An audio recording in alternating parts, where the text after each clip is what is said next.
Who could it be? Who could it be? Who could it possibly be? Oh my God. All right. What? Hey, Brennan, welcome back to the show. Welcome. Hey. Oh, hey guys. It's a Don't call me Brennan. It's not my name. It's a Madden. It's a Madden family reunion, apparently. Yeah, say my name, Wooly. Whose name or mine? God, my name. God damn this it! Is confusing. Hello. This is me formally storming Castle Super Beast to take your name. Like the first name was already taken as the bit, and now the last name is taken officially. It is Better Wooly himself. Hello. Yeah. Hello, everyone. Yeah, no, shout outs. Yeah, nice to have you back on the show, and obviously, a lot is going. Also, really sick logo by the way, with the new like Makes Madden like designs and everything you got going on there. Super clean. Thank you. I did it myself. Very, very aesthetic. Fuck yeah. Yeah. My new thing is I work on weekends, obviously, but during the week I just make new t-shirts. Hell yeah. So, there's a lot going on, and yeah, we're popping off. Absolutely. What's the I guess the current big thing to put out there to let everybody know what you've been up to? Dang, man. So like I got fired. You know how they're doing all these like big releases in companies? I think we're gonna talk about later. My company did that. I'm not employed by WWE anymore to catch everybody up. Did you get fired or did you get fired? No, I didn't get fired because Vince got fired. That's right. I got in this business, people like you don't get to work for this company. I got the new flavor of fired. So I got fired. I had to wait 90 days because that's what they do. You have to wait 90 days before you're allowed to do anything. So I bided my time. I made a bunch of t-shirts, and now we're starting to pop off. I get to work every weekend. I get to have fun. It's pretty rad. It's almost as if you were known and people liked you before you started wrestling, and that you could continue to have the people that know and follow you once you leave the WWE. Yeah. And I'm not bitter about anything or anything like that, but in terms of like platform, you only I only got to do like this much, you know what I mean? So to be able to have like full creative control, like I've done a couple of shows already now, and I can just do whatever I want. Like I'm truly unbound. I'm like a uncontrollable storm. And not for lack of trying, certainly. I mean, we saw those JoJo poses, right? We saw like every attempt to push up against the wall to get everything sick in the ring we saw that shit, you really did. I did my best, I think, when I was in WWE specifically, you're allowed to do what you're allowed to do, right? And I was given a couple of opportunities that were dubious, but I tried to make the most of them in every scenario. And as I do, I try to make everything anime. So there's an anime for everything. I can sprinkle a little bit of something. Oh yeah. So when I became a male model, of course, what is the male model anime? I was so allowed to just do JoJo poses and nobody knew anything. I mean, it's particularly awesome as well because like we obviously met you like a billion years ago. When the journey was starting. Right, as from the first articles of like you taking up the mantle as the Shogun of the Row, That's true. So I think the first time we started talking was probably right after I was done with football. Like I think we might have like connected on Twitter, now known as X. Yes. when I was playing football. Yeah, exactly. So it was right around that time, you know, noise was being made of this great black otaku, and it's like, who is this person? And then I think we met at the convention. Yeah, it was either PAX or MagFest, one of the two. I think it was PAX. Okay. We definitely saw each other at MagFest, but I think PAX was the first one because that was in Boston. Yes. Then I took a Nico knee at MagFest. So I was already Nico kneeing, which is back, by the way. Yeah. I'm glad. It's so back. It deserves to be back. Yeah, and it was uncorked. Yeah, and then from there it was just like, all right, like get signed, moving through NXT, all that stuff, and we're just like, oh, like we talked about, like, you know, like you putting together the plan to like become a wrestler and to like watch that happen, and like, yeah, we get to see that full arc, you know, all the way through to this day, and it's pretty. And the arc's still going. That's it. It's pretty sick to see that, like, yo, dreams accomplished, and you're doing it, you know, and you now. Yeah, we do it.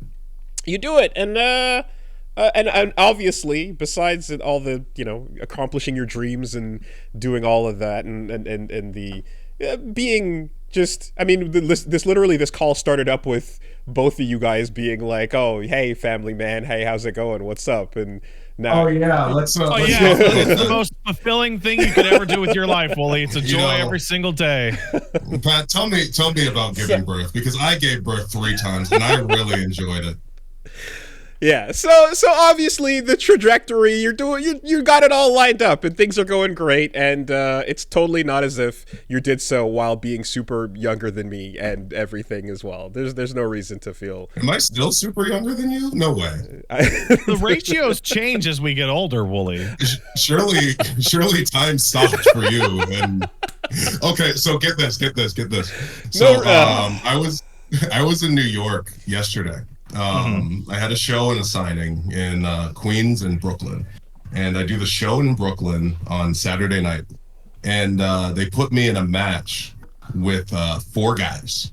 And I go in there and I look at them and I'm like, how old are you guys? And the oldest one was 25. I'm 32 now. The oldest one was 25. The youngest, and the majority of them were 21. I felt ancient. I felt ancient playing with children. And one of them, we were talking, and he unironically said based. And in wrestling, nobody has said based without me or Mansoor explaining to them what based actually means. We are the young ones that bring based to the wrestlers. This was a child that said base to me and just assumed that I knew. It blew my mind. Damn. It was so over. But it was fun. We've known each other for a bit. Like the ratios have changed. Like, yeah, he was way younger than you before, but now like we're in our 30s. It's like, a couple years. Like, okay, right. We're all in our 30s. It all gels in together. Canada, time is different. Yeah, and yeah, sure. The point at which you no longer care approaches quickly, you know. When I'm 40, I'm done. I am rapidly approaching the age in which society tells me I can stop giving a shit about anything. I'm 37. I'm the oldest one here, and I look it, and I'm gonna use it. I'm gonna let my body tell me how I feel, and when to stop giving a shit. Like, when I wake up and it's just like, yep, that creaks, that cranks, that's not doing what it's supposed, then that's the point where I'm like, all right. Dude, that was like 6 years ago. Yes, exactly. I was icing my ankle this morning and, you know, doing some wrist rotations. So it starts. That was me in my 20s. Here's my thing, right? I need to decide, and I'm going to have to decide soon, what kind of old guy I'm going to be. Because I can choose to be like a fit old guy, but I hate working out, but I work out all the time. Right. Or I could just call it a day, and then everybody, like, I could, when I have grandchildren, then they'll see pictures of me and they're like, whoa, grandpa, you used to look like that. So I have to decide now, you know? I want to decide what has better appeal. Right. Okay. Being a big fat old guy that's like, wow, you used to be handsome. So it is pretty cool when the old guy that is like completely a different shape of Gendy character, when you cut back to the flashback and like it's still jacked and going crazy. Like, for the sickest, most impressive flashback, you're gonna kind of want to change that form. Mm-hmm. And we live in an era where there are literal flashbacks. Like our grandparents, we wouldn't see their flashbacks. You can watch my flashbacks on national TV now. Yes. So like, my wife recently saw a photo of me from my sister's wedding, and it's the only photo of me that I think I have of me as an adult, but without any of the bald. And Paige looked at it and was like, weird. Like, she's never seen me with the hair in the middle of my head, and she was fucking weirded out. Yeah. It's like a precipice that you cross when you become a bald man. I don't speak from personal experience, but from people that I know, there is the time of hair where you're a different person. Yeah. Yeah. I had the Chad embrace. I had like respectability in an average situation, and now, especially because I'm short, so everyone looks down into the chrome. It's like, no. I don't know though, but being bald with like a beard, I feel like makes you tough looking. It's mandatory. That's why. Yeah. You can't have nothing. You can't have right. Yeah, because nothing is just like, you're an alien. I'm so sorry. How is it? Is it going well? Like, no, I'm not on fucking chemo. Yeah. It's so over. God damn. Yeah, agreed. You got to have something going down at the face there.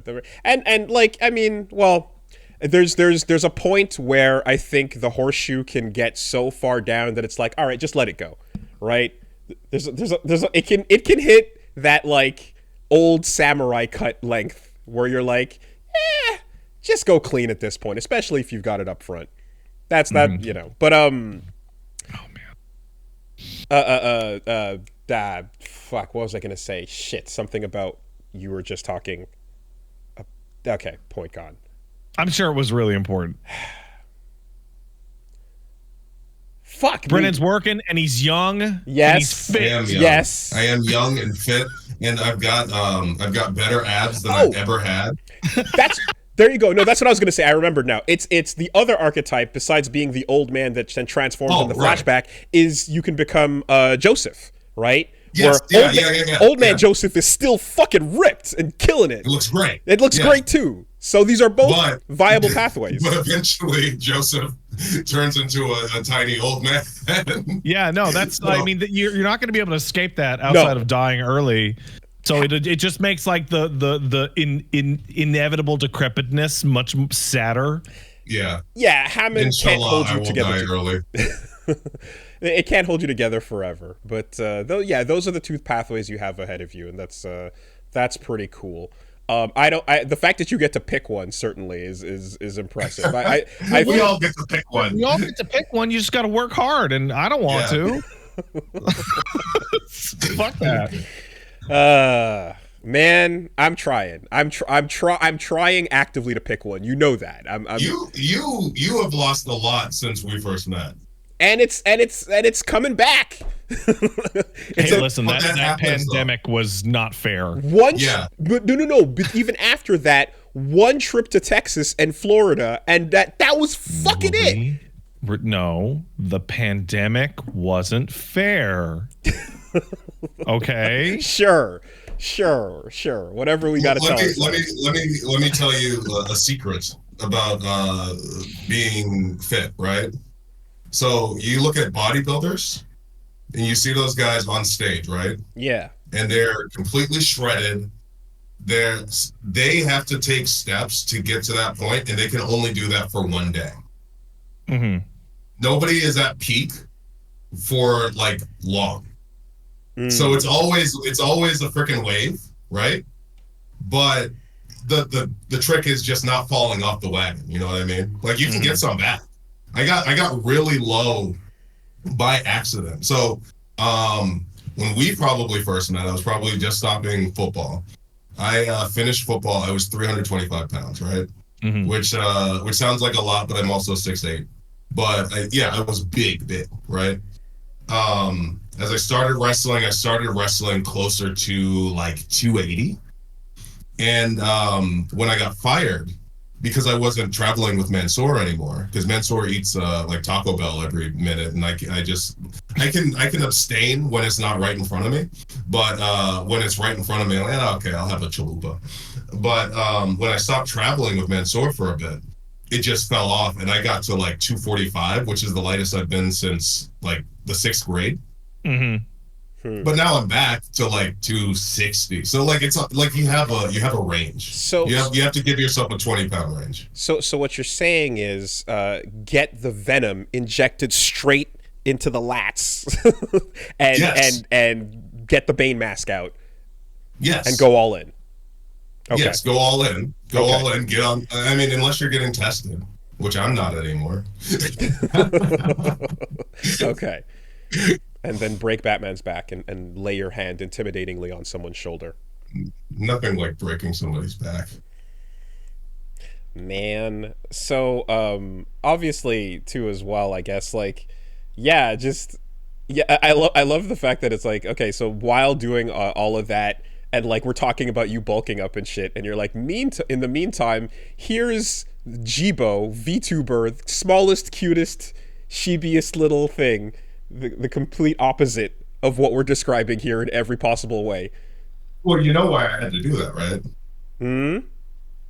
You know why I had to do that? Why? Because it's funny. Because no. Because I lost the rights to my face for a brief period of time. Oh! There was a minute. There was a minute Hmm. where the people in charge, my bosses, were like, "Hey, I heard you guys are making a lot of money on Twitch." And I was like, I'm making like $50. He's like, oh, well, we want to cut. Okay. We're gonna with it, and so there was a 2-year period of them trying to figure out how to work out a deal with Twitch where they would get a cut of Twitch revenue, right? Such a fucking shit. In that time period, they said stop streaming. So I was like, oh, and then I was like, but why? It's my hobby. Mm-hmm. like, could you tell me to stop playing golf? Like, I don't understand. Well, Brennan, if people were coming up to you on the golf course and offering you opportunities, they would have absolutely said to stop fucking playing golf. They would have been like, hold on. Well, it's the classic non-compete clause, except what you're competing against, it starts as wrestling, but then it slowly just becomes everything in your life. Everything, yeah. You can't compete in any scenario where. So the argument they made when I was like, why can't I not do my hobby? They were like, well, technically we have the rights to your image. And I was like, oh, okay, then I'll just get a new image. Okay. Completely replace the whole image wholesale. So Jibo was a legal loophole, a legally distinct Great Black Otaku substitute. There you go. Okay. God. It just so happened that VTubers were really hot at the time, and I was like, oh, that's a good idea. Was perfectly timed Mm-hmm. to just create a legitimate and nice legal out for everyone trapped in that stupid situation. Absolutely. God damn. Okay. They figured it out since, but it was funny. I got Cranky made me a good VTuber. Yeah. Well, yeah. Okay. So, I mean, that is, and I guess like now that all doesn't still apply, right, and whatnot. No, but like it's a good mascot, I guess. Yeah. The thing is, I've been so many things in the past 10 years where I've got so many names and so many things where I'm trying to. After I got released, it became like, okay, how do I make sure everybody knows that I am all these people? Because like obviously the diehards, they know who I am everywhere I am, but I need to like incorporate all of these aspects of myself into one super being You know what I mean? Yeah, I'm looking at your Twitter page right now, and like you're fighting the character limit on description. Yeah, no, exactly. Like, so the Nico Nico Ni thing, right? It always blew my mind because I was like, okay, nobody cares about Love Live anymore. It's been 50 years. Nobody cares about Love Live anymore. But every year, the original clip of me on the indies doing the Nico Nico Ni goes like viral with like 100,000 tweets, and I was like, well, I need people to know that was me. So that's why I have 1,000 t-shirts. I have a Nico Nico Ni t-shirt.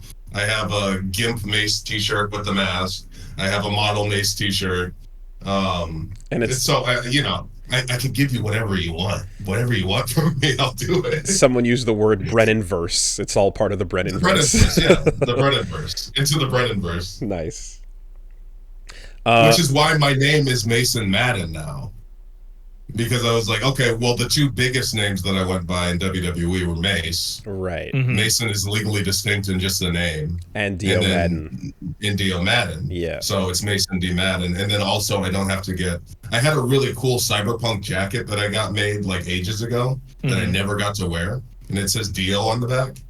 And I was blessed by the spirits above that Cyberpunk did a complete 180, because when I got it, Cyberpunk sucked. Dude, it's the best ongoing game. Now it's awesome. Yeah.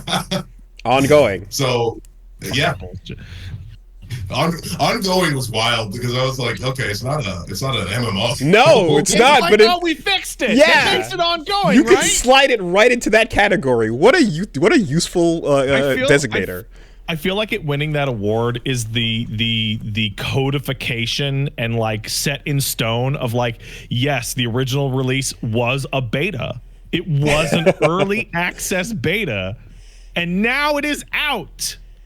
I swear, people like Baldur's Gate and I guess Cyberpunk. Baldur's Gate did it on purpose. Yeah. But there is such a good case for just doing an alpha for a couple years and then releasing the game.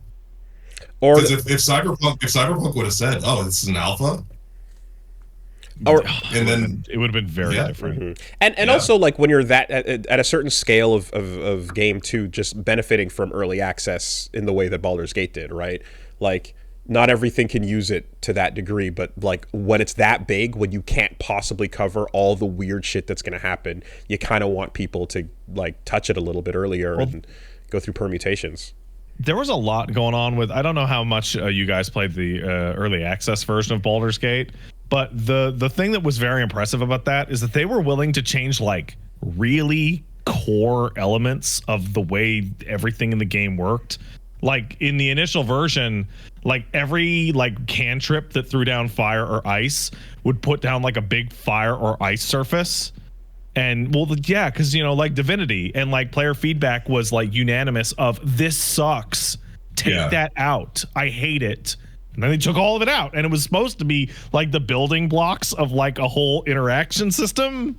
But it was hated, so it's gone. That's kind of how their approach to development has been even since. Like they update the game almost every other week, and it's like, oh yeah, people didn't like this, we fixed it. Like it's kind of wild. Does that make Baldur's Gate an ongoing game? I guess. I don't know, but like I think the weirdest part is like you guys are kind of disappointed with the ending, right? Okay, here's a new ending, and you didn't have to write a letter, and you didn't have to have a massive campaign like for Fallout and fucking Mass Effect. It's not a Mass Effect situation. We just got everyone back in the studio within like 2 weeks and started re-recording new lines.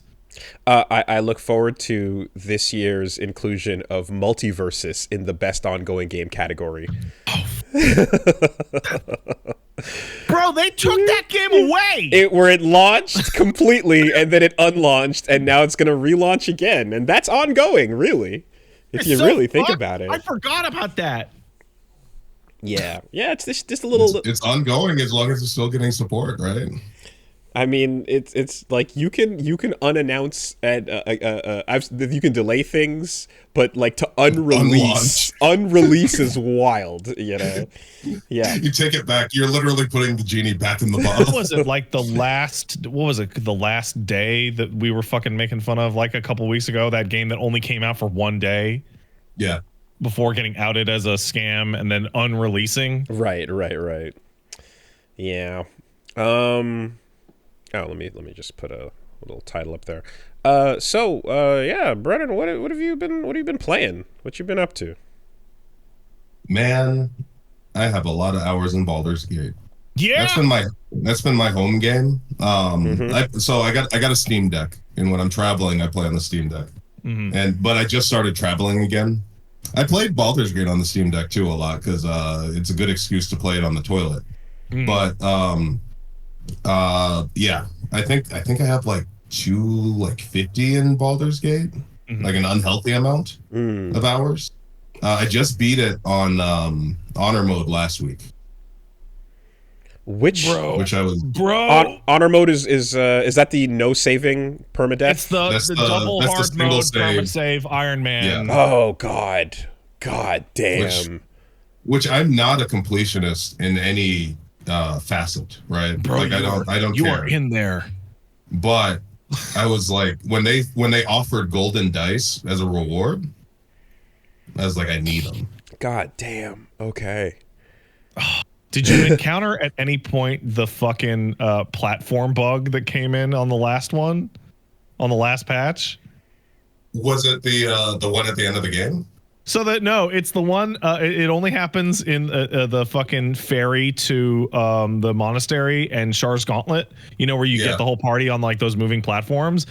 For some reason currently the player character's feet don't stick to the platform, so the platform just moves out and you all just fall to your deaths, and it's killed a ton of people's honor mode saves. It didn't happen to me, but I was always very paranoid of something killing us all because I didn't know what they added for honor mode. So I was always really paranoid, and I'd always send a scout out. Like I'd always leave half the party behind, and then I'd send my rogue out to go see what's going on to make sure that nothing was going to drop or nothing was going to glitch. And I did a lot of like teleporting around. I saw a lot of people playing in like very strange and unnatural ways to get around the save limit. In particular, I saw, hey, here's a tip. Play the entire game with only 3 characters and just leave one of them back at camp, so that if the worst happens, you talk to Withers and just resurrect everybody. So I didn't know you could do that. Yeah, it doesn't work in the last dungeon, and it doesn't work in the colony because it's got the red the anti-camp field or whatever the hell it is. But everywhere else, it's like if you've min-maxed the 3 of them as hard as you want, which you can do. Yeah, you can. So you just keep one guy back at base just in case. I was going to ask, like, when you do something like honor mode in a game like this, like, how much does moment to moment kind of become, like how much do you have to do that's just so much cautious work in case something bad happens, as opposed to just being able to play it normally? It becomes a lot of, like, pre-preparation. Like, I've beaten the game enough times that I know how the fights work. And I guess I know, like, okay, this guy's going to pop out over here, or if I kill these guys, then these guys won't spawn or something like that. So it becomes a lot more like, I'm just going to start combat. Like, I started every combat with an invisible method. Like, you do that, and then you get a surprise round, and everybody gets a turn before they even get a turn. And you always split up the group and position them all over the place so you can't get fireballed and stuff like that. It makes you like a conspiracy theorist, paranoid doomsday. The one that comes to mind. So I haven't been playing honor mode. I'm actually going back again just for my second run.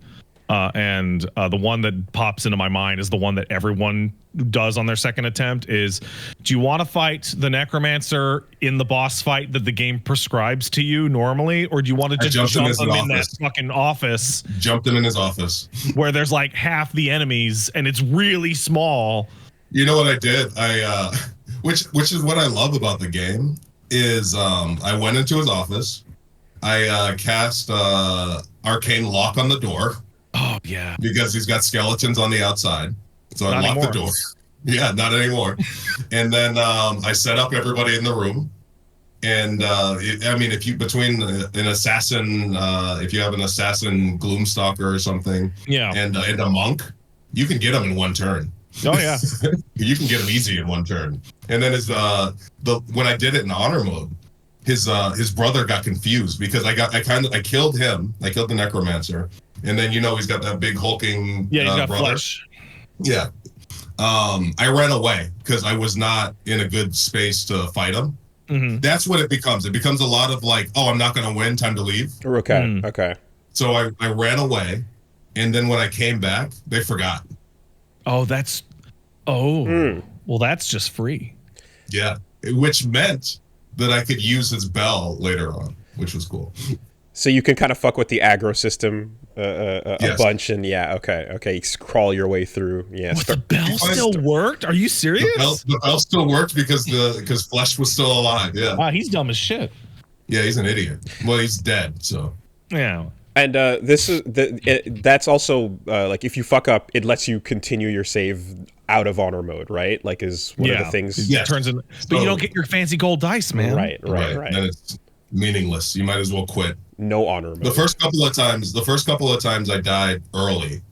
Like it was all Act 1 deaths.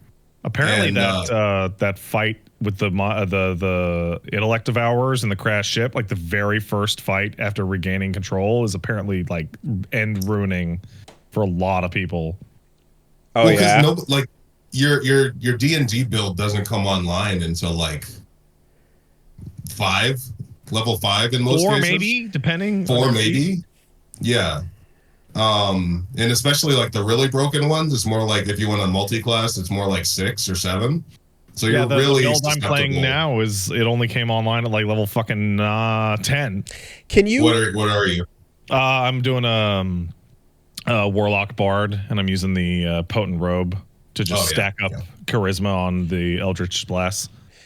Can you start honor mode and basically do everything as cautiously and properly as possible, but you just get fucked on dice rolls and that's it? That's all she wrote? Yeah. Yeah. You can get bad rolls, miss a whole lot. It feels and kind of get screwed. Because so far for me, again, still beginning, but it feels as if like there's a decent amount of like protection against that with reroll attempts or things like that. Not to, I mean, also reloading and safe scumming, which is taken out of this equation. But like, Are there things about like that are also more strict on, your rolls and I guess luck? I mean, shit. I saw. Sorry, after you, Brennan. Oh no, I was just gonna say like you end up for honor mode. I had like 3 or 4 broken builds, like 4 of like the meta. I was playing like totally meta, where like everything has advantage on everything. There's also a lot of like jumping, or like I jumped in Act 1. I went to the Underdark and did stuff just to get experience. Like I was jumping around to try and get experience, and then I built that. Right? Yes, safe experience. Yeah. In Act 2, there's 3 bosses that you can beat by talking to them. You should just there's 4, man. You just kill yourself. You can. Yeah. Yeah, there's surgeon, there's tollkeeper, The barkeeper, there's barkeeper, and the tollkeeper, and Catherine. Yeah. Yeah, and I thought it didn't work, and then I did it. I'm like, oh yeah, no, it did work. Hell yeah. Just kill yourself. Yes. But yeah, Wooly, what you were asking, it's like, I mean, you fought Ethel, right? Yeah. I don't think so. Oh, well, okay. So I saw people fighting the hag on honor mode, and they're like, well, failed every hold person check. Yeah. And my whole fucking party is just immobilized, and I'm now just watching the boss take turns on me and kill me, and I have no option, and I'm done. And Ethel's hard in honor mode, because if you cast a spell on Ethel, she multiplies, I think, in honor mode. I think that's the legendary mechanic. So if you use like anything, because one, she's got really high AC, So if you use like fairy fire or anything, I think light makes her multiply too. Like if you try and cast light because it's a really dark room, that makes her AC higher. So and then every time she multiplies, they all hold person.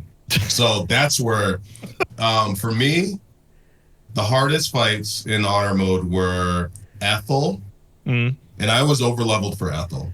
Ethel was bad. Kethric / skeleton.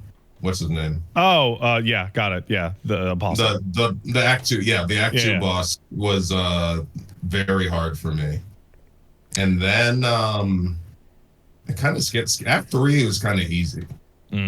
Well, because you have everything you would ever need or want. Yeah, because it just became about getting to level 12. So I'm looking at the ground and I'm seeing that it's not as scorched as it could be. Let's go best boy and best girl. Let's what are Baldur's Gate? Yeah. Let's get some takes. Oh man, dude, like for the guys, you have like Will's really nice, but like if you want your damage, you have 2 different types of damage, and you want like absolute toxic piece of shit or Astarion. Because like Gale is the most toxic man I have ever seen in anything, because he's telling you he's a nice guy, and then if you like try to dump him, he'll be like, why don't I just fucking kill myself? You see, so that's I haven't even seen that part of it, but the cut of his fucking jib is absolutely just like right? I can feel that energy. To be fair, in this scenario, imagine you're dating a girl, right? You're dating a girl, and her ex was Jesus Christ. Yeah. Right. How could you possibly? He still wears the cross. He still worships God. Yeah, he still worships his God. But he also dated her. Man. So it's kind of a difficult scenario. It's not your fault. It's just he's got that holy trinity D, like and also like he was kind of groomed a little bit, like it was a little sus, like you gotta dig, because he never says it out loud, but then you go into D&D backstory and you're like, yeah, Mystery just kidnaps 12-year-old boys from her country. Yeah, she's like, because they're prodigies, man. Yeah, fuck them later, but just because of the magic. Because on introduction he brings her up, but the I guess the importance and relevance of what that means probably comes later. Oh man, dude, Gale has everything about him is funny. My wife and I laugh at Gale every single day. Like discovering that if you play as Gale and you talk to his Tressum, she will shit all over his beard because it's a divorced depression beard. Like he is normally clean shaven. Interesting. And she's like, cut that fucking shit off your face. It's terrible. Which to me says his hair isn't even probably usually long. Yeah, he probably was pretty clean cut. Like he has vibes that are, I'm a pretty straight laced guy. Yeah, he was supposed to look. So then he's supposed to look much more like perfect and like just magical, foppish, like hero energy, and all that came about as a depression thing. That's great. I mean, okay, but like, I'll tell you who the best girl is. What are your picks? Yes. The best girl is not who anybody's arguing about. The best girl is a woman who's had multiple husbands, several children. It's Jaheira. Yeah, Jaheira is the best girl. They did it recently in an interview. They were like, there was a Jaheira romance planned, but it got cut for time. So it's tough. Well, that would have been a really interesting romance route, right? Because Jaheira was in Baldur's Gate 1 and 2. There are 1 and 2, right? Yeah, 1 and 2. And that's why when you talk to her and you're like, I heard all sorts of stories, and she's like, yeah, some of those stories even have me doing the gods, because she was a romance option in those games as well. Okay, a returning character, cool. And so Jaheira she's an elf, so she's long lived, and she has 2 husbands. Both have died. And I believe the plot of Baldur's Gate 2 is that one of her children is a ball spawn. That was not in 2. Or was it 1? In 1 and 2, she didn't have any kids. Well, whenever it happens, one of her kids is a ball spawn, which is why if you play as Dark Urge, she's like very much like she sits in your bunk and watches you sleep because she's like, I don't hate you because I had one of you, but I'll kill you if I need to.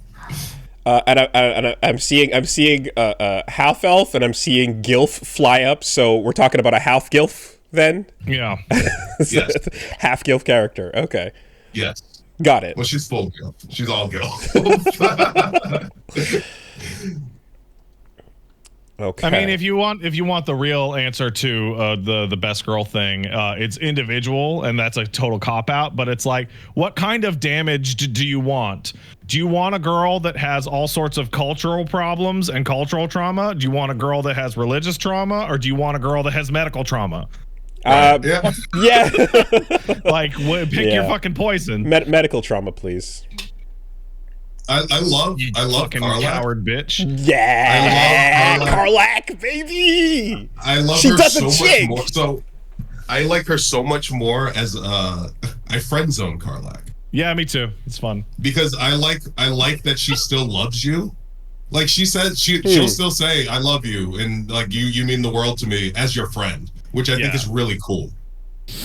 Interesting. Like it's a really unique character dynamic where like she always will, like, even if you're just like, if you're buddies, she's like, hey, you mean the world to me, you know, I love you, you're the best. Like she's really cool. Yeah, no, Pat, where's the cowardice in getting your dick burnt off, man? You gotta get her fixed. You gotta get her up and toasty. fixed Oh shit, yeah, that I still think one of my favorite interactions in the entire game is if you have tried to romance somebody else and you walk up to Lae'zel and be like, hey girl, and she's like, get away from me, you're yeah, she's like, smells. You're already dirty.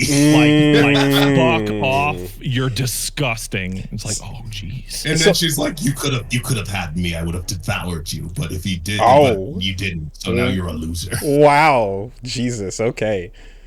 And not just because you're not the same race either. No. The racist one is Shark. Shark's the racist one. Well, she's like Gif Yankee like supremacist starter is pack yeah, racism, like but then you get Minthara on the team. Okay.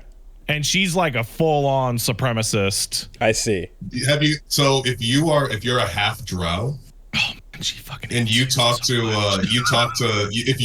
Minthara, she'd be like, she's like disgusted by you. She's like, oh, you're so close to being perfect.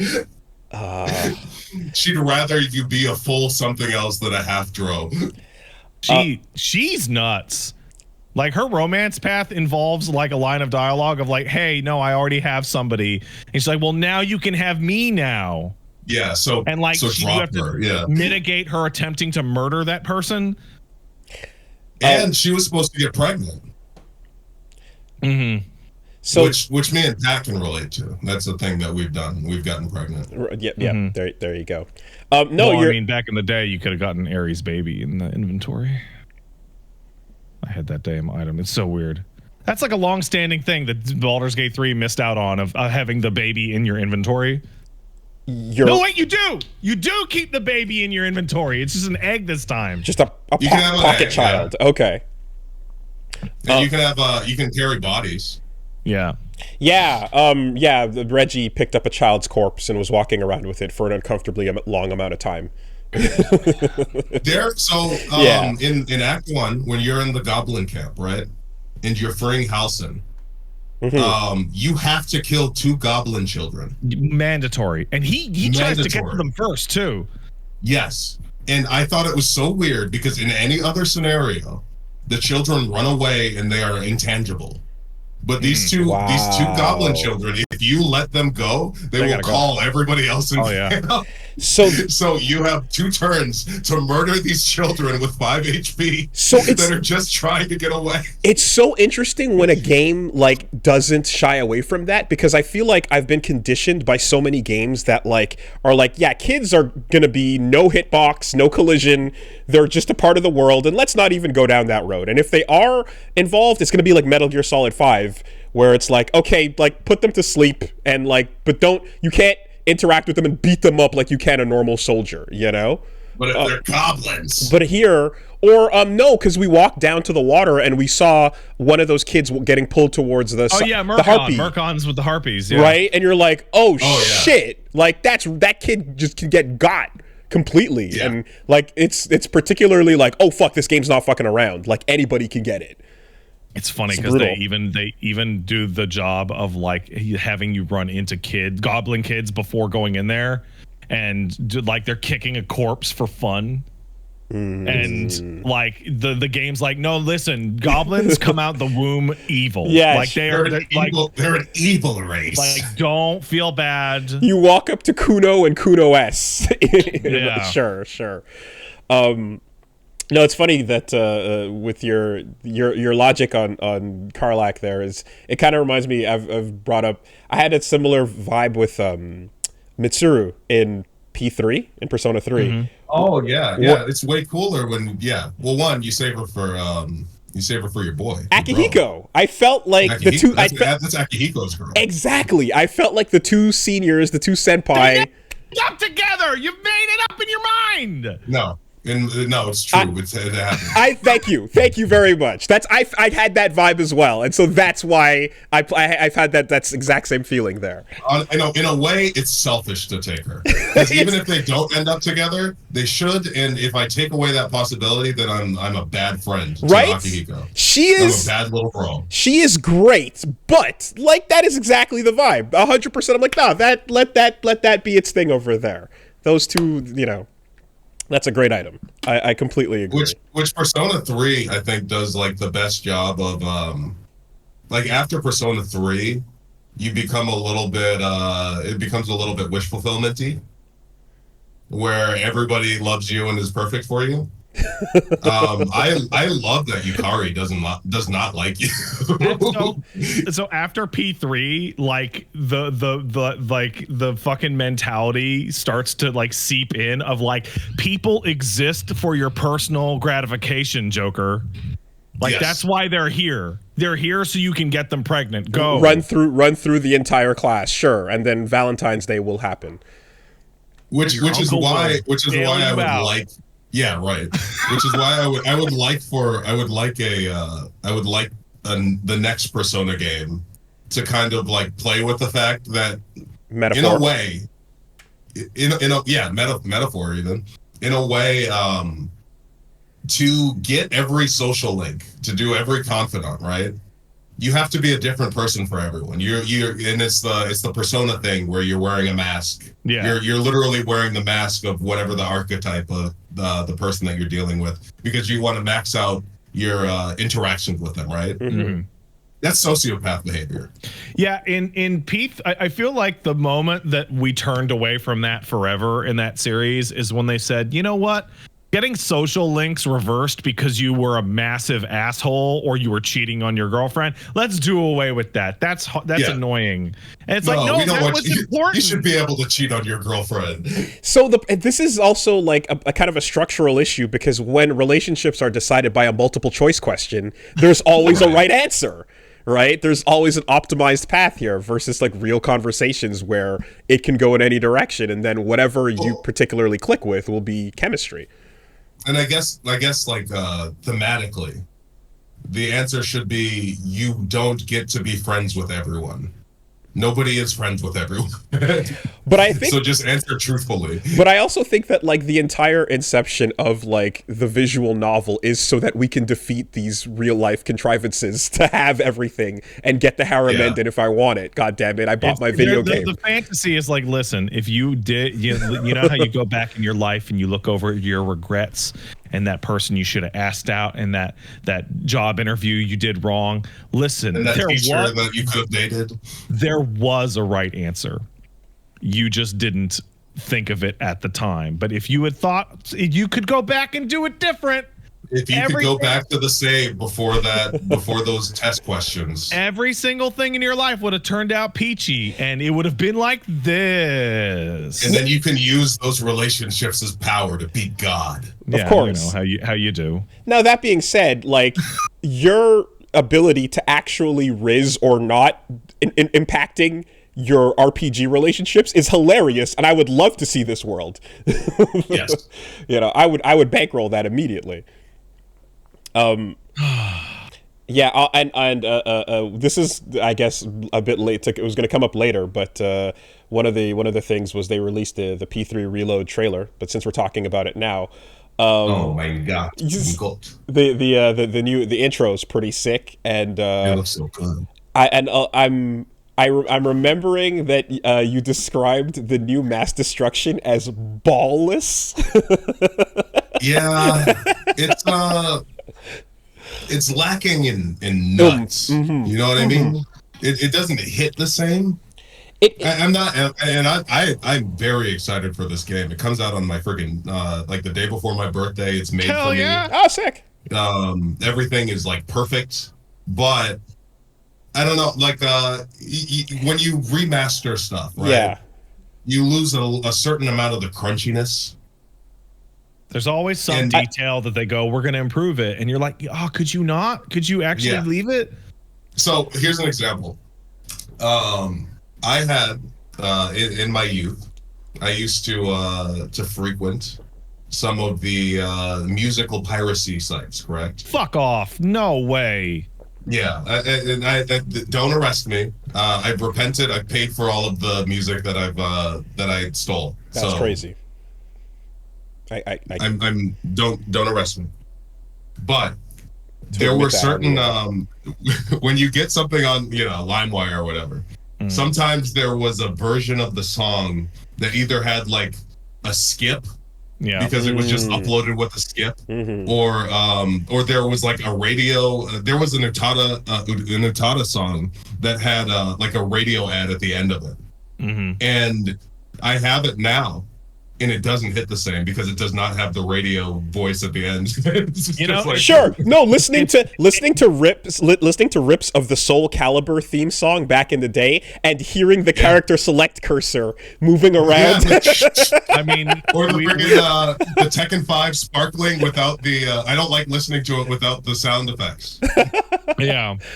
And we can like roll it all the way back to Persona 3, in which I'm going to get to the end of the game and I'm going to hear the remix of that incredible final boss theme, and I'm going to start to hear it, and then I'm going to go, wait, what? Where's the fucking Quad City DJs? Fuck. Yeah. What?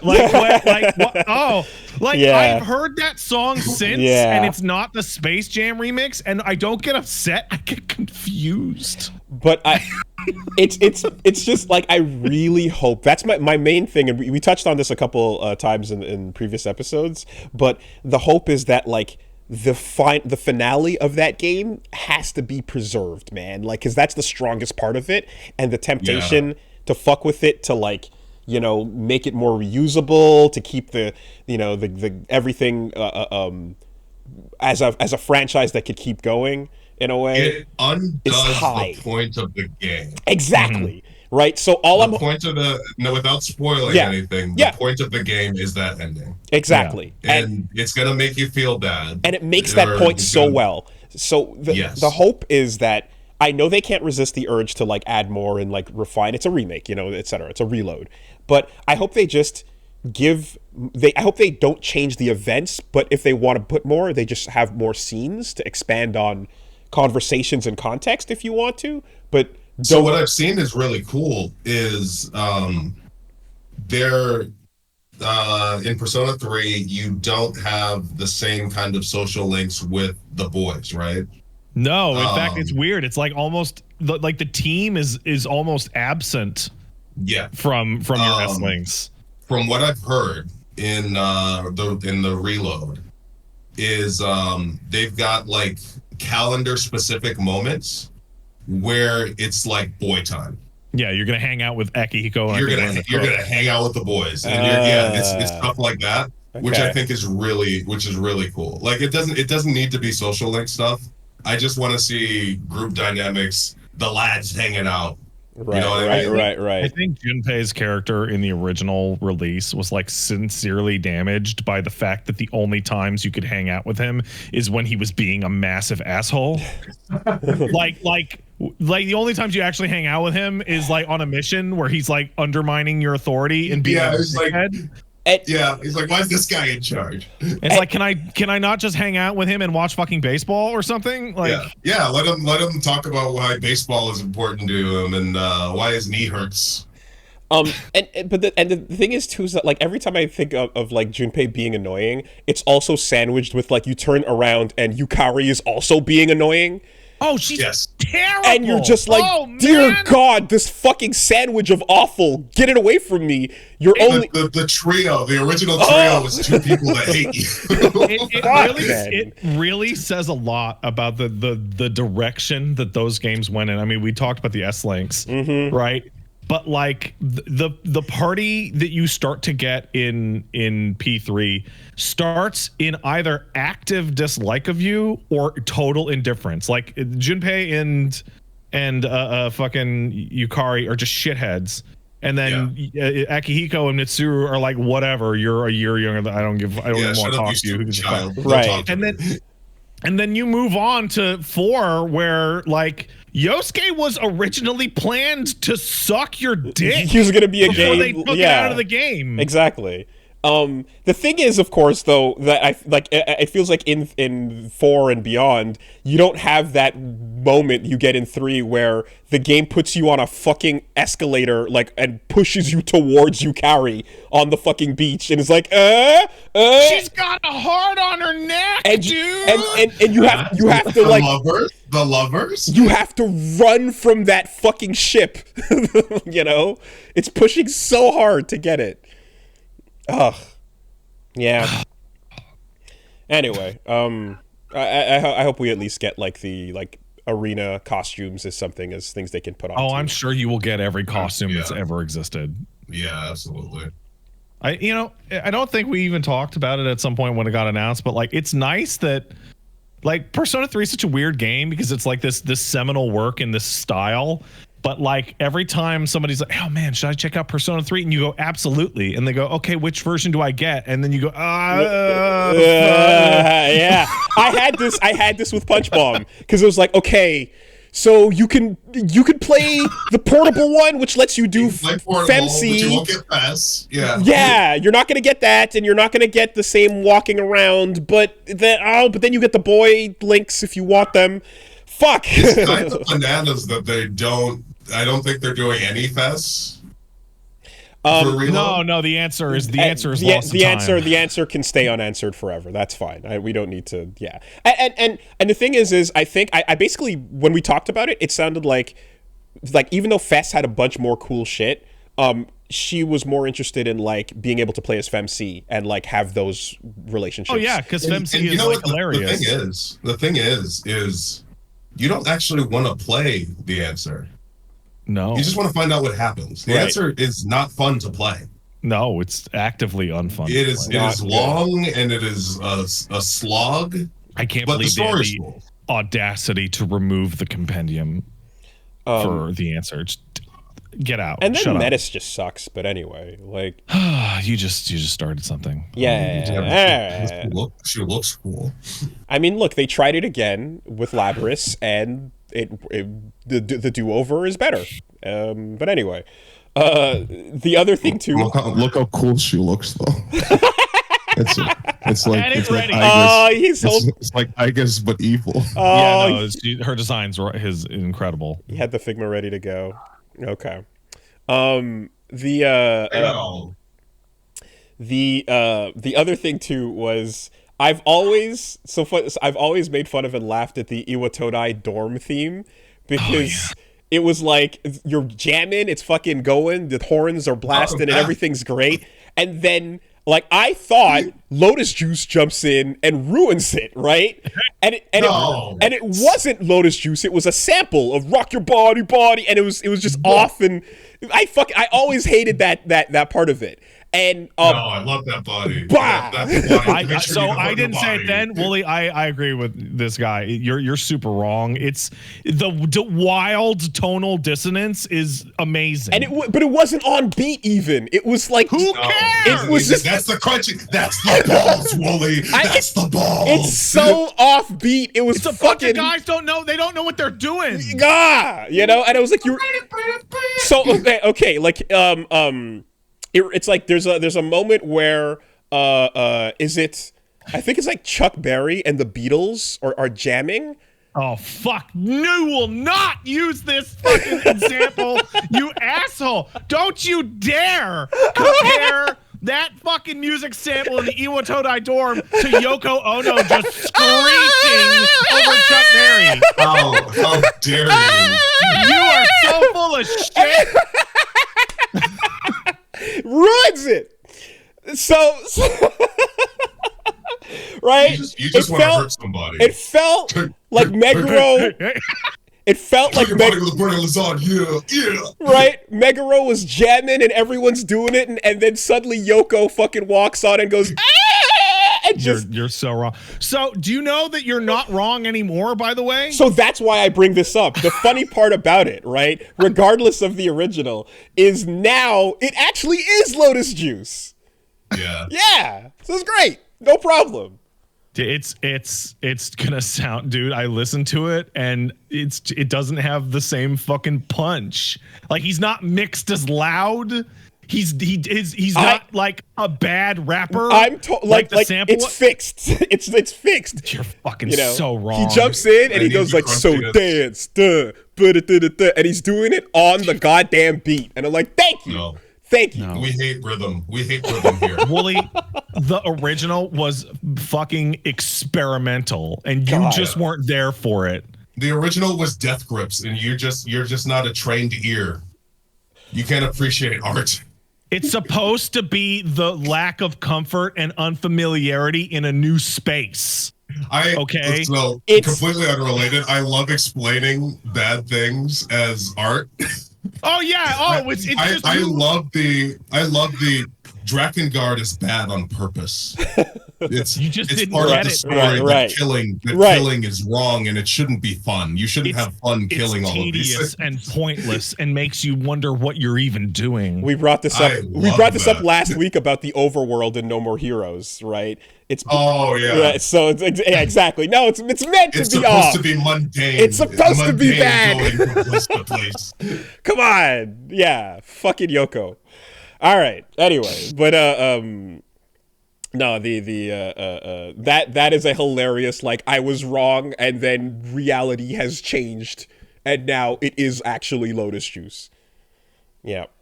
I didn't know that it wasn't Lotus Juice. I but- also didn't know that it wasn't Lotus Juice, but we were informed live that it was a fucking sample. Yeah. It's That Negro just probably a pulled off sample a of some CD. 80s rapper, yeah. Yeah. Well, because you would assume that, like, the rapper on the rest of the tracks would, you know, that would be the thing. But as it turns Well, out, I mean, it doesn't even sound like him, right?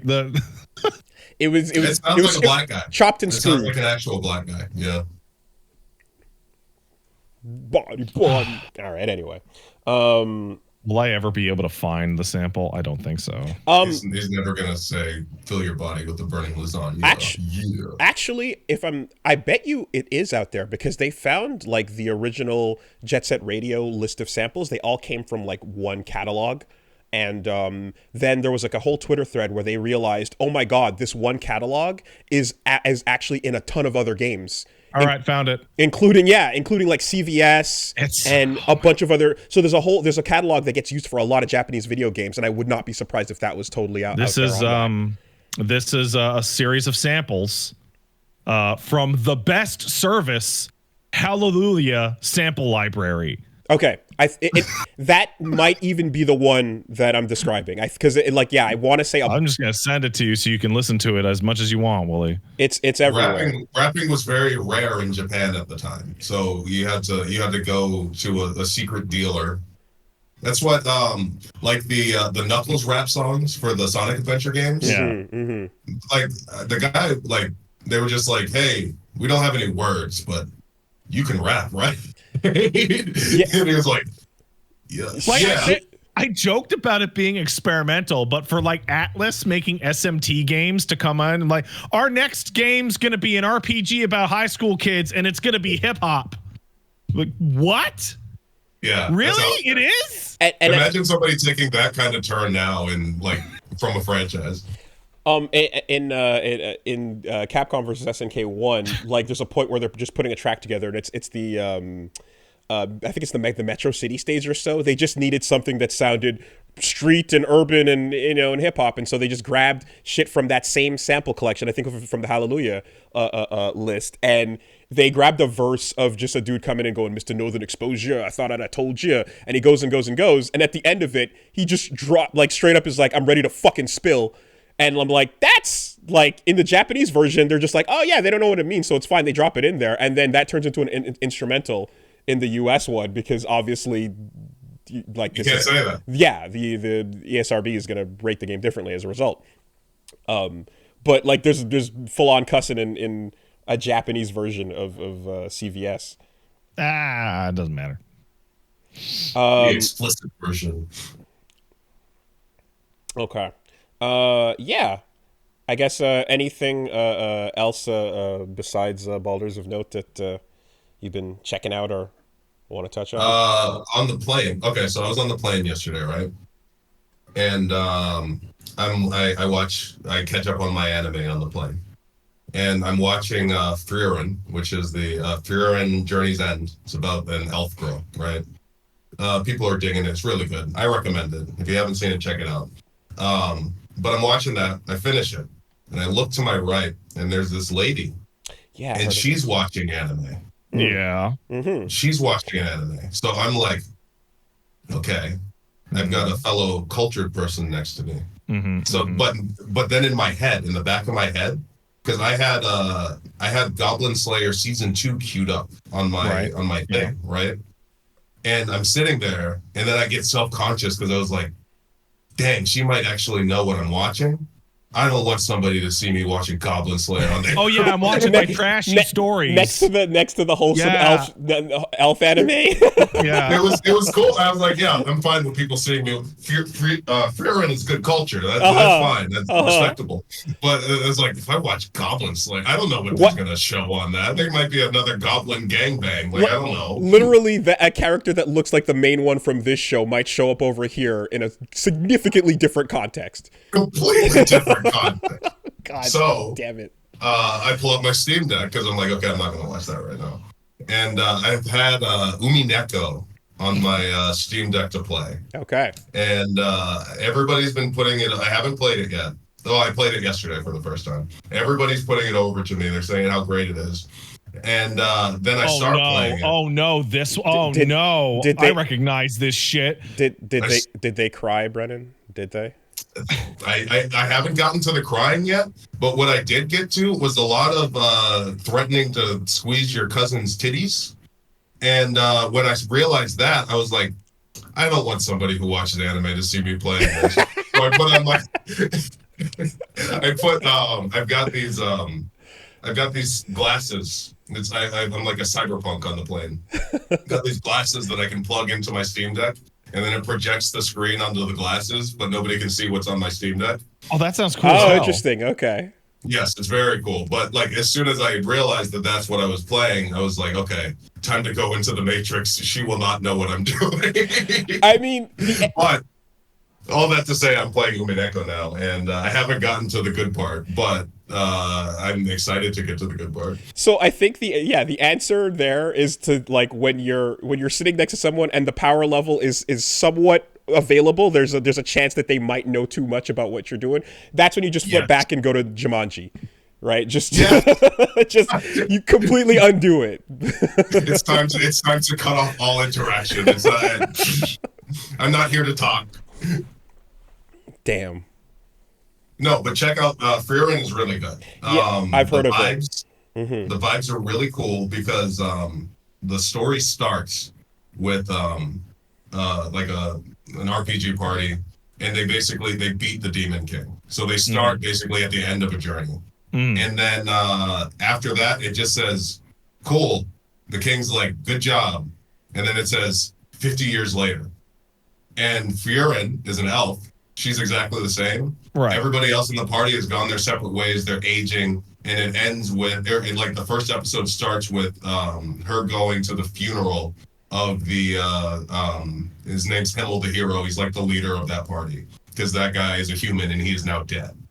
Mm-hmm. So that's where the story starts, and from there on, it's her trying to contextualize her journey with that group where they beat the Demon King, because she feels like she didn't get the human experience because she's so long lived and it was such a small portion of her life.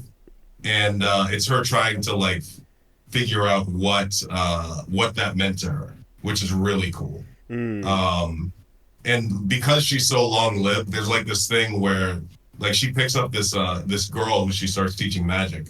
And it starts with her as a girl, and then in the next episode, she's older than her. Or not, she's not older than her. She's taller than her. Right. So like things, like time moves in a really interesting way. Yeah. And she'll like go to a village and she'll like, yeah, I might spend like 20 years here. And the girl's like, no, we don't have 20 years. We should just keep going. Yeah. It's a really cool show. Cool. Yeah, no, I heard that explained as like a slice of life, but your lens is with, again, almost immortality as a framework. Yeah. That's always something interesting to visit when you see it from that perspective. I think one of the ones I really liked is Lost Odyssey, is like you're playing an immortal and then like putting back together little moments of their life that just seem to go on, and like how trivialized the average person's lifespan is by comparison. It's the thing where like you need to conceptualize immortality differently. So unrelated, me and my wife have been watching Twilight because I hadn't seen Twilight. I know everything about Twilight, but I hadn't actually sat down and watched. I was in the exact same position when my wife sat me down and was like, "We're going to watch this goddamn movie." Twilight specifically? Yeah, I knew everything about it other than having actually watched it. I knew that I wanted to get to the last two because I heard it's like Star Wars prequel level schlock. Like there's a villain that like chews scenery, and I'm like, I'm gonna love this. Okay, it's such a weird experience because if you know all of the beats, you're sitting there watching a movie. I was quoting it. Like there were parts when Jacob shows up and he's like, "Bella, what's going on, Luca?" I knew that. And you look at Jacob and you turn to your wife and you go, "That's the baby fucker, right?" Yeah, so she goes, "Yeah." So that's it. All I caught was the imprinting shit, the fucking werewolf imprinting shit, and I'm like, out forever, super duper done. I don't need to know. So my problem with Twilight, and I'm trying, like, my wife did not care, but like I was trying to tell her, I'm like, you don't think it's weird that this? I think Edward's 150 or something like that. Yeah. And I'm like, you don't think it's weird that this 150-year-old is dating a 17-year-old? That he's like hanging out all day, hitting on high school girls for 80 straight years. And she was like, no, he was turned at 17. He's 17 forever. And I was like, that's not mentally. No, that's not how it works. Botox did not stop aging processes in my brain. Right. Exactly.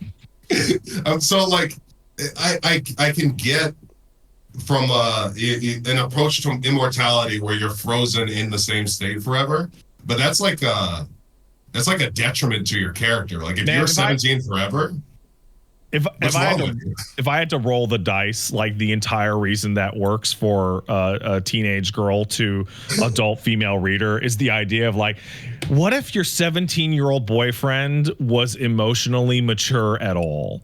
Yeah. That's what it is. Which I now realize flies apart because Edward is not emotionally mature. He's actually a freak. Yeah, the whole time I'm like, you don't think it's weird that he stalks her? Like, what if I broke into your room and watched you sleep on our first date? Pat, were you really hot when you did it though? I was. Like personally, I was a little sweaty. No. Because if you were under the collar when I saw him do that. If you were attractive when you broke in, listen, I'm going to be really honest. What's the meme? The sexual harassment meme. I'm going to be real honest. Morally great. Poor JoJo, that love story, that's true love. So who am I to judge? Right. Just change your face.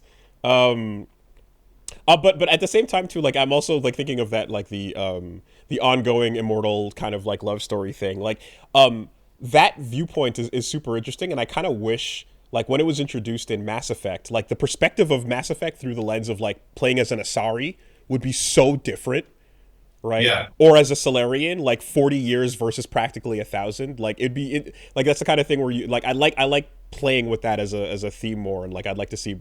Oh man, one of the best character moments of that whole series is like the conversation you can hear in the Ilium Mall. Yeah, of like an Astari daughter hanging out with her dad, who's got like 10 years to go because he's Solarian. That's exactly super interesting stuff. There's I was watching something that was just like, it was an interesting like Dungeons and Dragons concept that people don't like play with, because like a lot of the like Forgotten Realms history has happened in like 1,000-year period where there are races that live that long, right? So like Astarian is alive for the events of Baldur's Gate 1 and 2. Oh. Right. So like there's a way of approaching. Yeah, this is like my third world cataclysm. Like I've seen this happen several times in my lifetime. Okay. That people don't play with, because it's like no, like this should be kind of normal to you. Like this shit happens literally every 50 years, right, and I'm 480 years old, so I've seen it like 8 or 9 times. The god of magic has died 3 times in my lifetime. Like that's like that changes your perspective of things. Yeah. Interesting. Oh man, oh yeah, oh the absolute. Did you fuckers remember the time of troubles when the gods were walking around mortal? That shit was crazy. Yeah, exactly. Well, I mean, whatever. I guess we'll find out. Like, were they Greek gods? Where they're flawed and full of shit? Oh yeah, they're awful. They're terrible. God. So I heard a really interesting explanation, because in Baldur's Gate, Withers, your little skeleton friend, he drills it into your head the entire time. He's like, mind flayers don't have souls. They don't have souls, man. Mind flayers don't have souls. Not even one. Mind flayers don't have. They say it over and over again, and I'm like, huh, that's a weird thing, like to like, because Withers is otherwise like a very chill guy, and so an interesting thing about mind flayers is in D&D lore, if you look in the rule books, a mind flayer can become a lich, right? And to become a lich, you need to be able to split your soul up into what are they freaking called? Harry Potter, phylacteries. Phylacteries, yeah. You're supposed to be able to split up your soul into phylacteries. So that implies that mind flayers do have some form of soul. So like, there's a way of looking at it that a mind flayer does have a soul. It's just not affected by the gods of this realm because they're extraterrestrial, right? Yeah. So even the most chill good god that you deal with, Withers, in your camp, he's still arrogant enough to say, well, I can't control these souls, so they don't have a soul. Well, there's also a fun little epilogue interaction under certain very specific circumstances where Withers just goes, huh, weird. I guess you got something going on here, because you this is out of my realm. Otherwise. Yeah, this is out of my realm of control. I don't know what to do.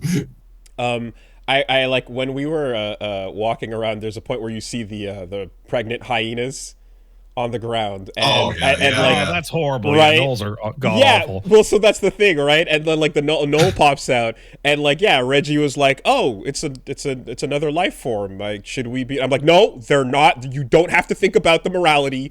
There's nothing to it. Gnolls are mandatory evil. Murder on sight. You don't have to feel bad. Like they're soulless, horrible, evil beings that shouldn't exist." I think the funniest thing about this, Wooly, is that like usually you'd be like, well, is it in the fucking monster manual or is it in the player's handbook? Would be a really good splitting the difference. Except Baldur's Gate 3 says, hey, remember this entire evil race from the monster manual called the Githyanki? Yeah, we're gonna just drag them into the player's handbook. Right. Yeah. Okay. But even in D&D, like they freaking, you can play a bugbear in D&D. Yeah, man. You can play a goblin. Cool. Okay, so So as long as you don't update your player's handbook and monster manual, you can walk around and just off any Githyanki or Gnoll you see. Evil. Got it. Okay. Pat, I was gonna say just to take a look. How was your week? I'm going to need to take a break and go piss before I talk about my week because I have like 11 games to go through. I've been holding a pee. Okay. Yeah, great. Let's do it. BRB.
All right.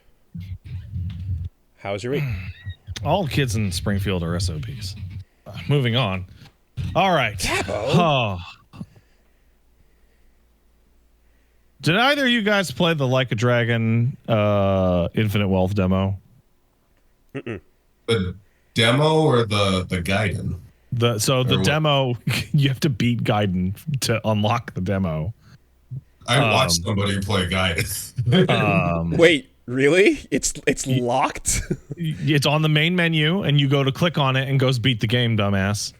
Kind of based. Damn, okay. It's because the post-credit scene in Gaiden is the opening scene for Kiryu in Infinite Wealth. Okay. Like, it is a very, very direct bleed through.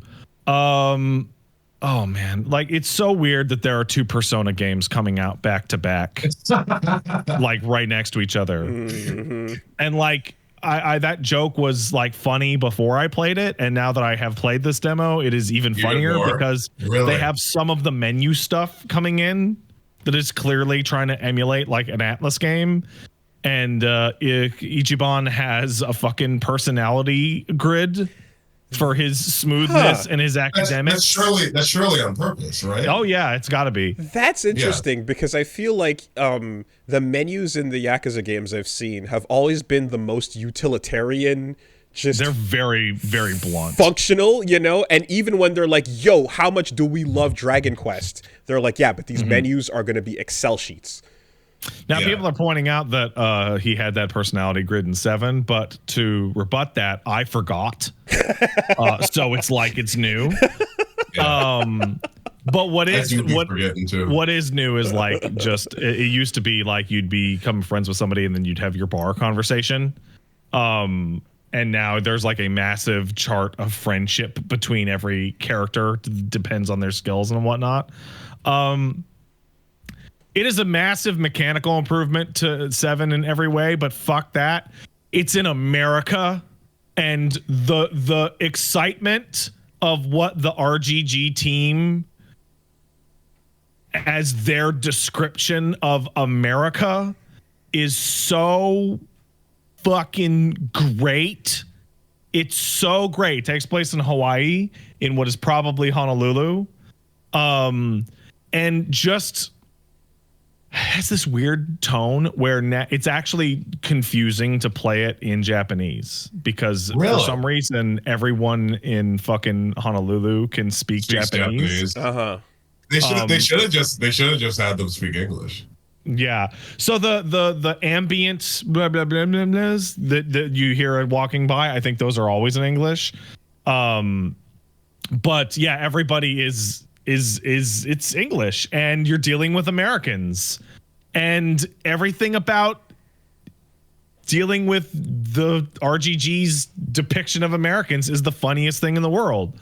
Like right away, the mini game that the demo like puts to you of like, listen, Ichiban, I need you to ride the streetcars, and I need you to take photos of Americans being weirdos, because that's what we do here. So you go. Hawaii is really just like, it's like the easiest form of America. Like that's the most palatable, especially for Japanese chill speakers. I mean, I'm hoping from the bottom of my heart that this ends up feeling like Japan's take on GTA. No, with the setting, like of how awkward and weird things are going to be. No, it's Japan's take on a Japanese character going to America. Okay.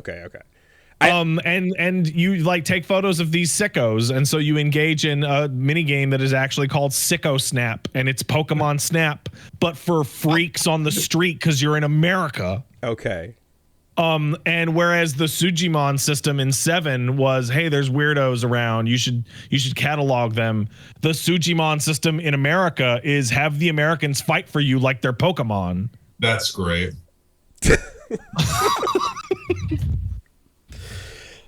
Okay. And also random battles, like random guy on the street, like level 7, just pulls out a gun and shoots you because it's America. So but that's what I'm talking about. That's what I mean, though. Like, I mean, like you're saying you want the GTA like commentary on like American weirdness, right? No, I like just the idea of like if it's an American city, but it's like made through the lens of Japan. Like there will be like again like things like that, just like random encounter where like a gun comes out like that, or just things that are like, if you watch enough American action movies or TV or sitcoms, you try to like that interpreted into the day-to-day, moment-to-moment side quest goofiness and shit like that. I want Ichiban to have to take that course where he does the aerobics and has to say like, "Stop! Please take my belongings. Just spare my life. Stop! Yeah. Just take my belongings. Please spare my life." People in the chat are echoing a comment that I'm having in that, Wooly, when you are describing a GTA game, what are you actually talking about specifically? I mean, I guess I'm thinking of the idea that there would be if you're looking at a Western movie, or you're looking at like the things that they'd probably be inspired by, I guess there would be crime, there'd be not 7-Elevens, but just the things that are American culture. ABC McDonald's on every corner, and Starbuckses and things that. I did not know what an ABC store was until I was informed that out in Hawaii, they are your 7-Eleven / Don Quixote, and they are replicated in immaculate detail. They're perfect. Yeah, and as for what GTAs I've played the the older, and then 3 original, and then I've just beyond that it's just like watching it and seeing it. But yeah, it's just it's fantastic. It's going to. I'm a little intimidated from the fact that the demo they put out was like 3.5 hours long. Have you seen the reports of how long it would take for you to play? You'll get sick. Yeah. Yeah. I mean, great. I'm excited. Yeah. It's going to be a whole thing.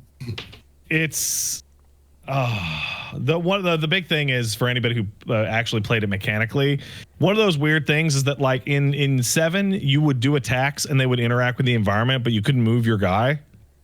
Now you have a massive circle to move your guy in to position your attacks, and you'll get huge arrows that go, hey, listen, if you hit this guy with a knockback attack, you can knock him into that car, or you can knock him into traffic, or you knock him into the ocean. Cool. And it makes a huge fucking difference that all your AoE attacks don't just auto miss every single time. Okay, that was weird. Sorry, no, I'm just like I want to ask things that are, I guess, like, you know, stuff I'd find out by. Ask away. I could just not answer them. Yeah, no. I guess are you like hanging out with any cool American party members that are showing up right away? I heard, yeah. There's a guy named Eric who's like a fucking idiot. Okay. It does not appear that anybody is like a non-Japanese or non-Chinese descended American citizen joining your team, right? Like, I know Gary Buster Holmes' sister shows up as the head of Pound Mates. Does she have the fists? Yeah. Oh my god. Wow. And I know that Nancy the lobster follows you to Hawaii for some reason. Yeah, because they can swim. Yeah. But in general, it seems to be like the usual cast, and including the entire old cast will just fly out to Hawaii at some point to help you. I don't know. Wow. Okay. I'd like one like American guy. That would be cool. There's only one that I ran into. And it's a guy named Richard Richardson. And he runs the bar that you hang out at. And you would think, oh, cool, they put like an American guy in there to just be American, but he's not. He's actually existing character that existed in Yakuza 3. Wow. His name was Andre Richardson. Wow. Okay. And he was a Wesker style villain that shot people for the CIA. And then he died. I was going to say, there's got to be the CIA. Yeah, and then he died. And that was like 10, 15 years ago, and now he's fine. Nobody ever really dies. No one ever dies in that fucking thing. Like, they're pushing like, well, he's got cancer and he's making a bucket list on what's going to happen. And I'm like, I don't think almost any character has ever stayed dead ever in this series. It's the series with the most "no, I was fine" actuallys. But has anybody ever died of cancer and come back? I mean, Kashiwagi got cut in half by a fucking minigun, and he's fine. Heihachi Mishima. Yeah. who will probably show up in some way, shape, or form soon. Yeah, probably. No, he did. His name is Reina now. Yes, exactly. Just gonna pull off a fucking mask. I know. I promise you, they're going to say, yeah, that Akuma guy told me about M. Bison, and he had this really cool plan for going into a girl's body. That's Sounded great. The psycho soul transfer, yeah. Yeah. That's. I promise you, that's what happened. So I played that, and then I also ran through a wide variety of other games on recommendation. Have you guys seen Pseudo Regalia? People talking about Pseudo Regalia? No, it is a fake N64 game. It is the most accurate fake N64 game I've ever seen. The texture quality on the character is different from the texture quality on every single part of the environment. The rooms are the right size and are linked by misty square doorways that just you can't see through, but they load in quickly. It is a really solid, like, Castlevania 64 style platformer, which is an interesting place to start, because that's the N64 game you'd think that they'd make. Yeah, because those games are terrible. Ocarina of Time. Yeah. Interesting, because we've talked about how like I want to see specific like things that reference a particular small window of time. Yeah, that's pretty cool. It's very specific. It's like, what if there was a good Castlevania 64 game that has really excellent movement? Of note, though, is it moves and plays well. It sounds great. It looks perfect for its time. The main character is a goat lady with a gigantic ass and no pants. Nice. That is just right up in there. Oh, like with like the hooves and the tail. What's that? With the hooves and the tail. What? Oh yeah, goat. Not like goat-ish, like a goat. Okay. Here, I'll get a fucking screenshot of this and just Winnie the Pooh in it. Yeah, but with like a big fat ass. Where do you guys stand on the? There was an image going around of a centaur girl, and her horse legs. Image a lot. Her horse legs were human legs. I don't like it. I don't think I've seen it. I'm sending y'all the link so you can actually see what the fuck I'm talking about here. The game's only accessibility option is pants on or off. Okay. Like color blindness, no. The pants on or pants off. That's all. That's it. Okay. The game's stellar. Like, it's absolutely stellar. It is a little distracting. Yeah, but other than that, it's fantastic. She's more goat than I thought. It's Chippendale Rescue Rangers / Baloo character design logic. Yeah. Okay. Let's see. I got to pull up a notepad to go through these. Let's see. I played a very short amount of time with a game called Curse Crackers, which is a fake Game Boy Advance game. Whoa, not a hard R. Platformer. Sorry, no, not Game Boy Advance. A Game Boy Color game. Wow. Okay. Which is a like a puzzle platformer, kind of like Astro Boy or something like that. It's nice. I just don't particularly care for it. I played what I think is a Chinese student's final exam project for his game design course called Weird RPG, which is looks like an incredibly run-of-the-mill like Diablo clone. And then I picked up an item that was like the Bard's scarf, which replaced the entire soundtrack with like hip hop, like house music. Whoa. And then I picked up a bracelet that would fire out lightning bolts every time I yelled into my microphone.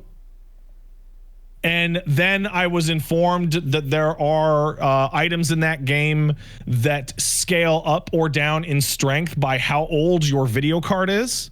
Whoa. And so on and so forth. Interesting. That sounds crazy. Okay. It is crazy. But I can never play it again because at some point it asks you to like keep humming or yelling to activate your items.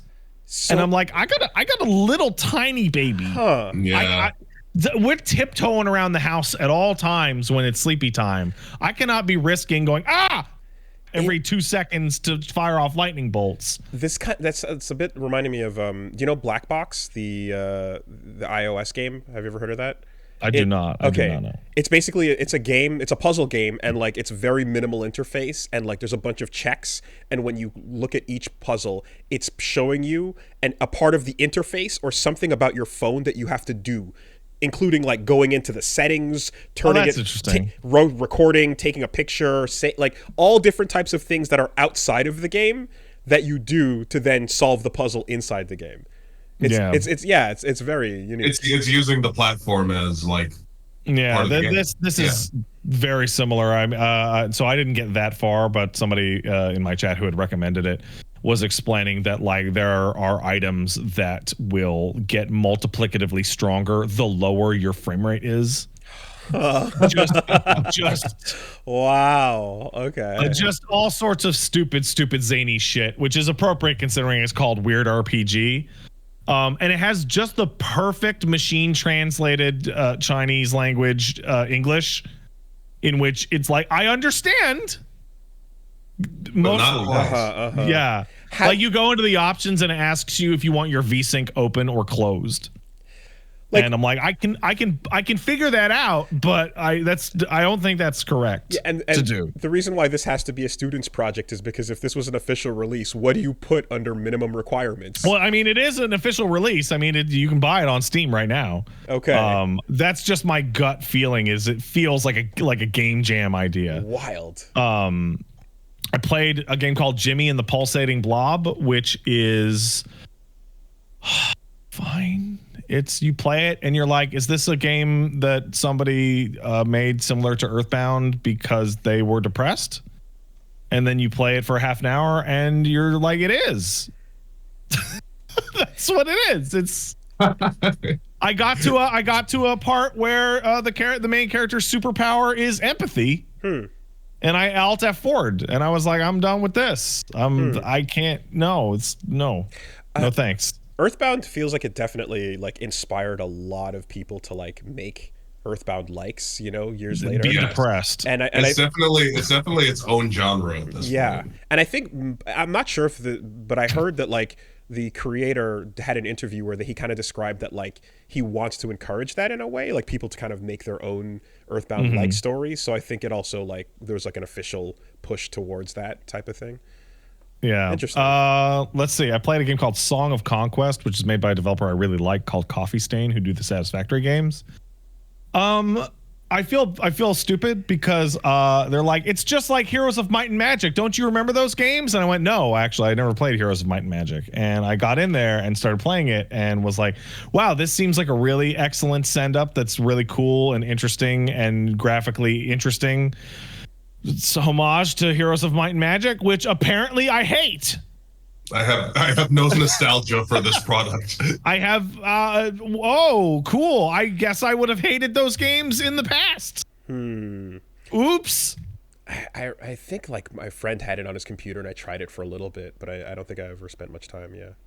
I played a game called Samurai Bringer, which I can explain as it's Brave Fencer Musashi as a roguelike, but you have the God Hand system for chaining your moves together. That's a really awesome description. It's very visually interesting and it's charming, but I don't think it actually feels any fun to play. So, oops. I've tried the next most popular Vampire Survivors clone called Brotato, which is just a Flash game version of Vampire Survivors. Oh man, is it good? Because I love Vampire There's so many of them. It's really good. Okay, it's another good one. So many of them. There's no meta progression unlocks at all. You just unlock like hundreds of different stat modifiers and little characters. It's great. And last but not least, I played a game called You Will Die Here Tonight, which is a unabashed, unashamed like remake of Resident Evil 1, but from like a top-down perspective in like bad old 2D animated 3D. And every time a zombie attacks you, it turns into House of the Dead, like first-person PlayStation 1 shooting. Like on a rail? No, you're like locked in place and the enemy's coming at you. Oh, okay. And then you play as 6 characters, and every time you die, you move on to the next character. And I was like, oh darn, because I had 4 characters die to a single pit because I couldn't figure the puzzle out. When you run out of characters, are you done? You run out of characters, and then it loops, and then the characters go, fuck this, I'm in a nightmare, and you use information that you gained from your prior loop to solve puzzles on the next loop. Okay. And the entire premise is that you want to have the perfect run where every character makes it through by getting each of them to their natural endpoints and figuring out what the good order to do them in is. What was the name again? It's called You Will Die Here Tonight. It's fantastic. It's absolutely stellar. Like someone in the chat mentioned that like it's kind of like Outer Wilds in that you are trying to figure out the right way to go through the sequence of events to manage to get everybody alive by the end of it. And it's a nice, interesting take on. It's like kind of like I don't know if you guys know the Game Boy game Resident Evil Gaiden, which is the worst Resident Evil game. Like that, but good. I didn't know there was a Game Boy Resident Evil. It's terrible. It is the worst Resident Evil game. It is god awful. All I think of is the thing that never came out, which was the demo for RE1, I think, which was in Game Boy Color that looked really impressive at the time. Oh, that game was crazy impressive, but I don't think they could make the whole thing work because I think it was just too much. It was so intense with how they recreated everything with just like, pixel angles. It was wild, but yeah, okay. Yeah. And that's it for me. I'm going to be going through more huge amounts of games on Defeat the Refund this week at twitch.tv/PatStaresAt. And then Friday, I don't know if Brennan's ever heard the name of this segment. I'm going to be playing Pat Stares at Beating His Wife at video games. Whoa! That's something I can relate to. Right. Not sure what finally a segment for me. It might be more LA Noire. It might be DMC. It might be something else. We're not sure yet. The change in font sizes is crucial on that. Yeah, I put brackets and then it's all caps usually. At video games. Yeah. Yeah, usually. So I usually beat my kids at video games. See? That's for later. Yeah. Right now, the baby is like 6 months old. Once they're sentient, my oldest daughter actually just Metal Gear Solid in here a few minutes ago. She like went under the webcam to go and get their switches. Oh man. Okay. That's dedication. Cool. So yeah, I'm taking. She was like, "Can I get my switches?" And I was like, "Yeah, go." Yeah, just do it. Taking notes here. Beat the family, says the family. Yeah. Beat your family. Got it. Don't let them win because then they won't improve. I'm so fucking torn as to whether or not I want to like. There you go. See, video games are fun. You can learn. Or if I should just be like the like an impenetrable wall. No, you know what you do? What you do is in a game where they can get wins, but not win in the end. You give them you let them succeed.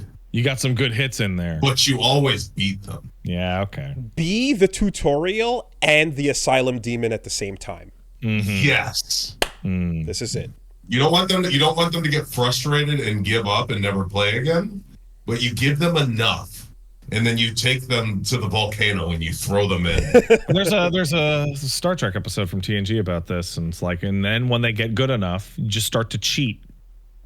Yeah. They won't know, but just make sure that you get that drive to beat you still there, even if they would beat you normally. Yeah. Okay. And also, I watched FanFest, but I mean, we'll get to that in the news. Okay. So over on my side, I'll try to keep it brief so we can move along. The first thing I'd say is played Dicey Dungeons, actually. You brought it up last time. I saw that. Yeah.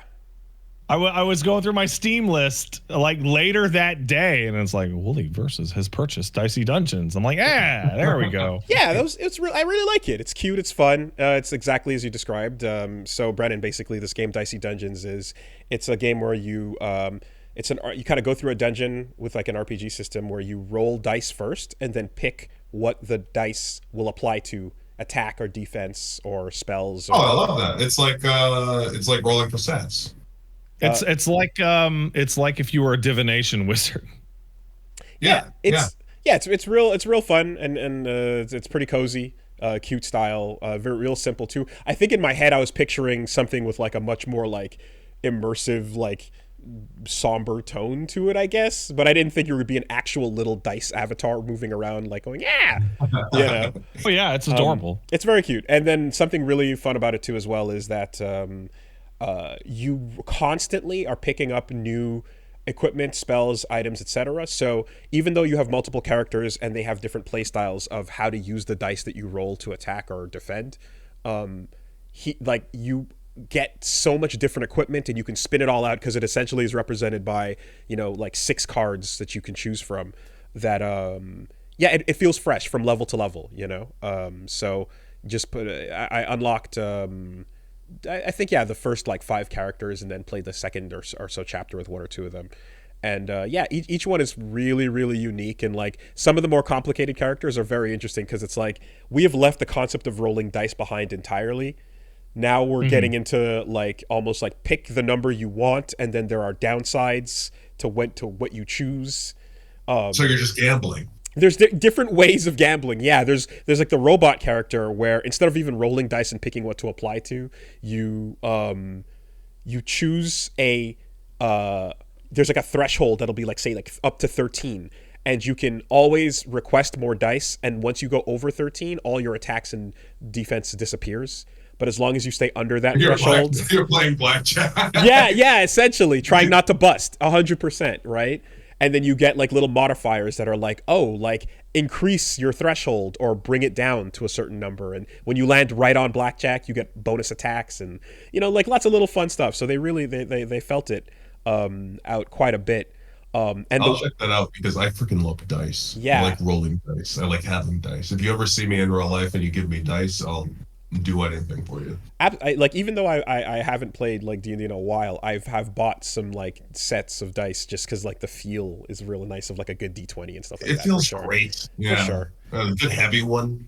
I got a company, Odd Duck Dice, check them out on Twitter. They were like, hey, we want to make you some dice. I was like, oh. Okay. And they're like, what do you want? And at the time I was in a Vampire the Masquerade game. So I needed D10s. I needed a bunch of D10s. I was like, can you make me a D10 set? They're like, yeah. They're like, what colors? I was like, can you do purple and green? Let's go. Let's go. Hell yeah.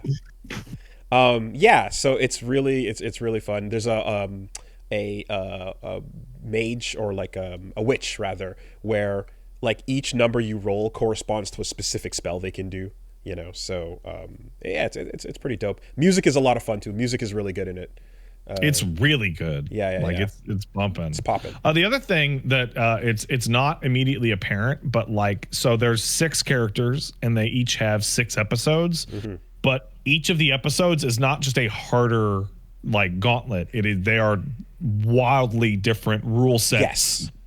Unique. It's like a separate game. Their progression over the last one and the rules of how you play / what's allowed and not allowed change drastically. So every time you do a different chapter with a different character, you're playing a different version of the game. And then if you go into episodes, you find out that there's a Halloween series of episodes, and there's also a reunion series of episodes. So it's like there's like 40 plus different like types of runs across 6 characters. There's a lot in there. Real good. Dicey Dungeons. Good suggestion there. I played, very, very au courant, but Lethal Company is one of the current metas, I suppose. It's the hot Amogus, man. It's the hot. Tell me about this, because I've heard about it. And the only thing I know about it is that one furry made it.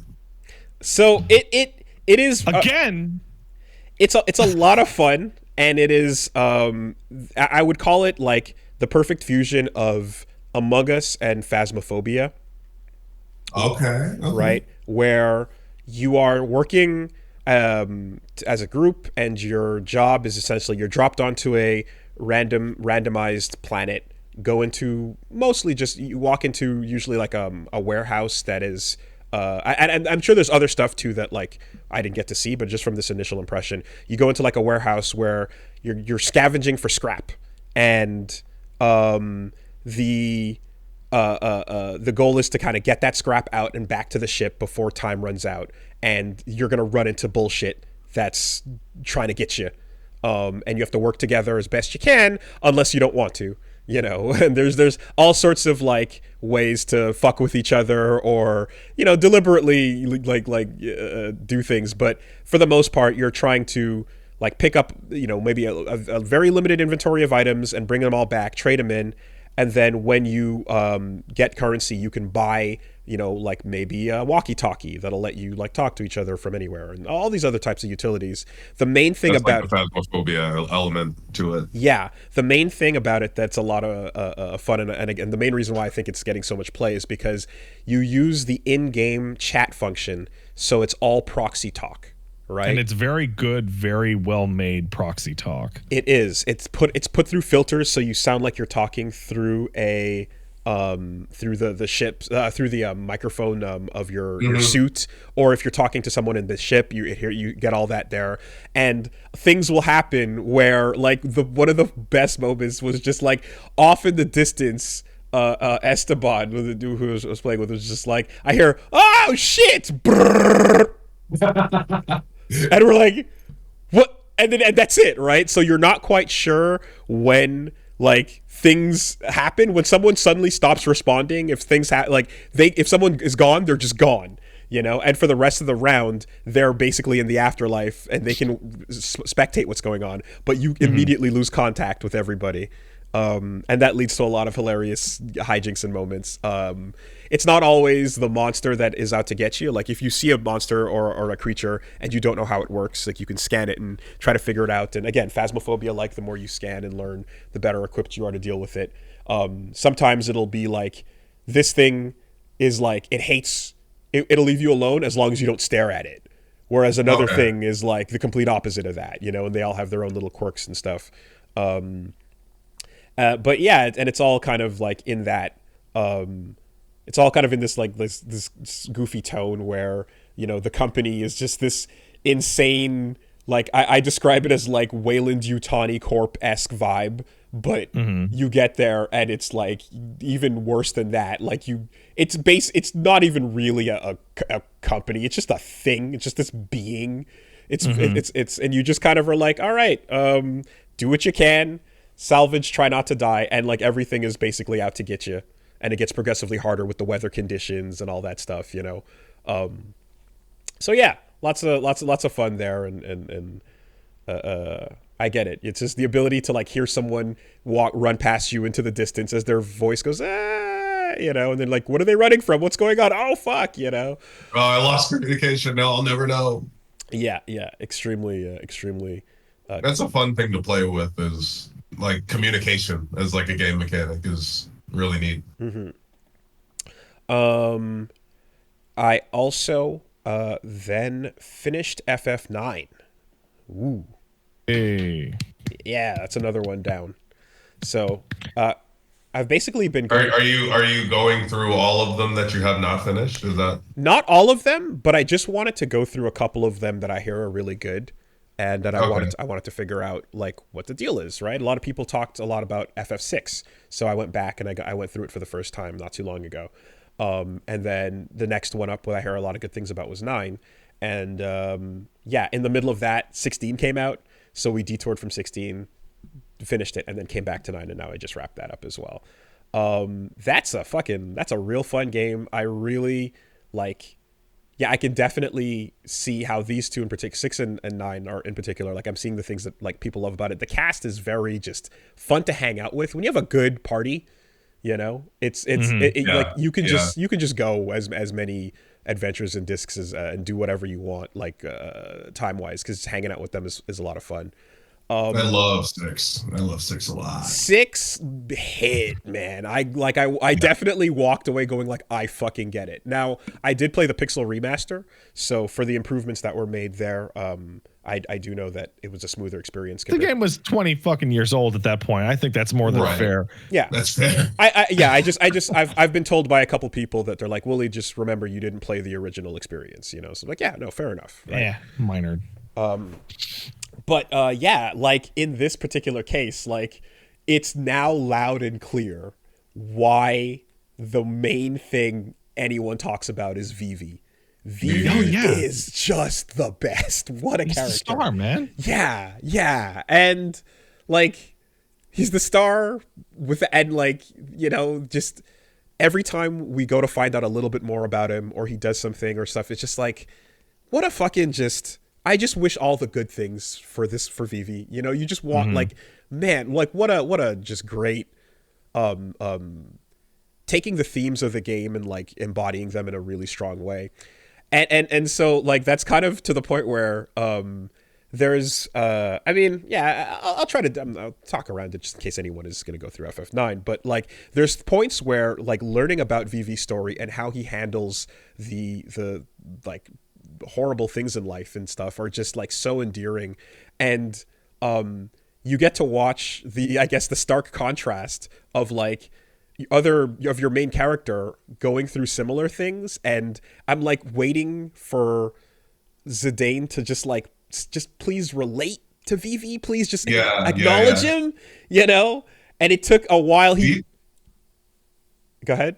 Vivi's kind of like a proto Emil from Nier. Yeah, I can see it. I can see it. I can see it. Yep. Like now, and I'm only thinking of this just now as you're talking about it. I was like, man, it's very like theme wise and kind of vibe wise. It's very similar. Yeah. Not obviously not the exact story, but like kind of the way that the character functions in the group. Yeah. And in the story. Definitely that vibe. And you know, like there's a lot of situations where the kid characters can be fucking annoying. In this particular case, like Vivi was the best, and like when you meet Aiko as well up front, I was like, okay, who's this child? What are you up to? She's the person who's gonna fucking carry you to victory. Yeah, she is. And I was like, okay, hard carry kids once again. So Realm and Gao in 6 just fucking did it because they functionally were the best there. And like, yeah, same kind of vibe here, right? I'm like, by the end, I'm like, you're okay, get in. They were great. I think, yeah, but like that's it. You're going through it. I'm like, Zidane, please just turn to your friend here and like acknowledge that you get it, you know? And he eventually sort of does. And I was like, okay, he got it in there before the buzzer.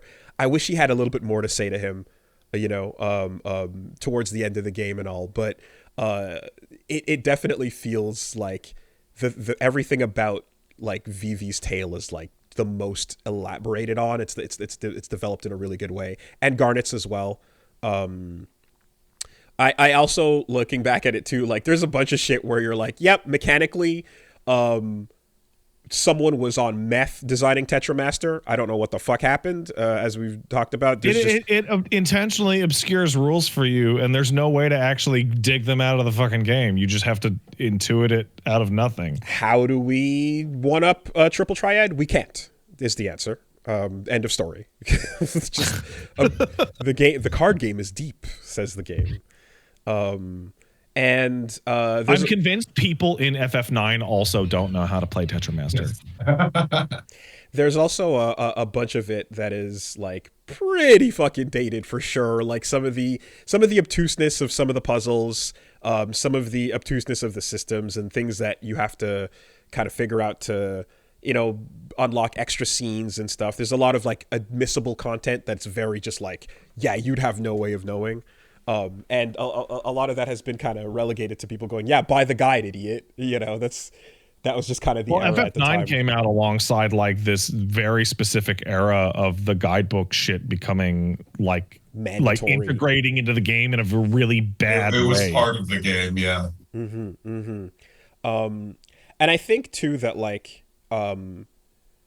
God, I wanted Amaranth to be so cool because of his design, and he kind of just ends up being this weird, like, nothing, and his neck is weird, and I was like, oh, Don't worry about it. yeah, it's just the and even going back to the, like, Amano version of him as well, like, he looks so fucking rad.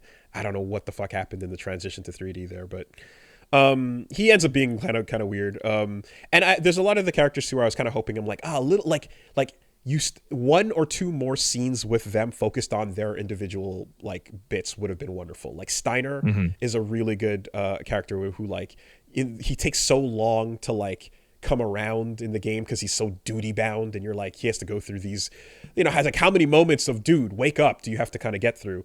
A lot. Yeah, and he does, and I kind of feel like we just needed one more, like, thing to kind of show you, like, oh, he's fully gotten it, and, like, now without a thought he's gonna just do the right thing here, like, I kind of, like, I feel like they're just a little like your S-Link 10 little scenes, I think for some of the characters would have been nice to have.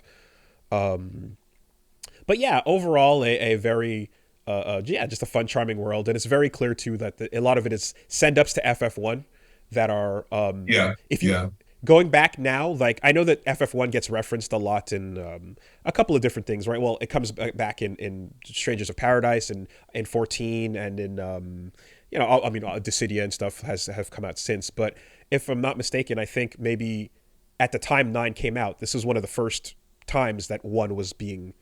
Well, 9 was so specifically calling back, like, a shit ton of stuff. Like, a lot of the game's music is remixes of older tracks. The music too. Wow. Okay.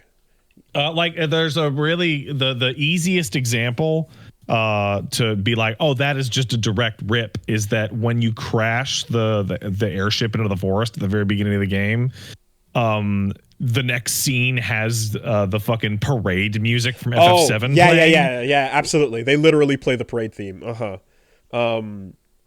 But and then, like, you're using your Warriors of Light, you have all your classes, and then you're fighting against, there's the FF1 bosses too towards the end, there's literally a Garland, like, it's all just, being worn very clearly on its sleeve.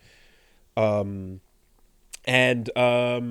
think some of those, like, the advent of the summons, they were, like, really high on their own farts at this point in time, for sure, because the summons in 7 were nuts, Lights of the Round, etc., and then 8 goes through the moon, so, like, how do we one that up? And here you get a fucking full-on insane airship transforming into a mecha sequence that lasts, it felt like a minute, maybe or so.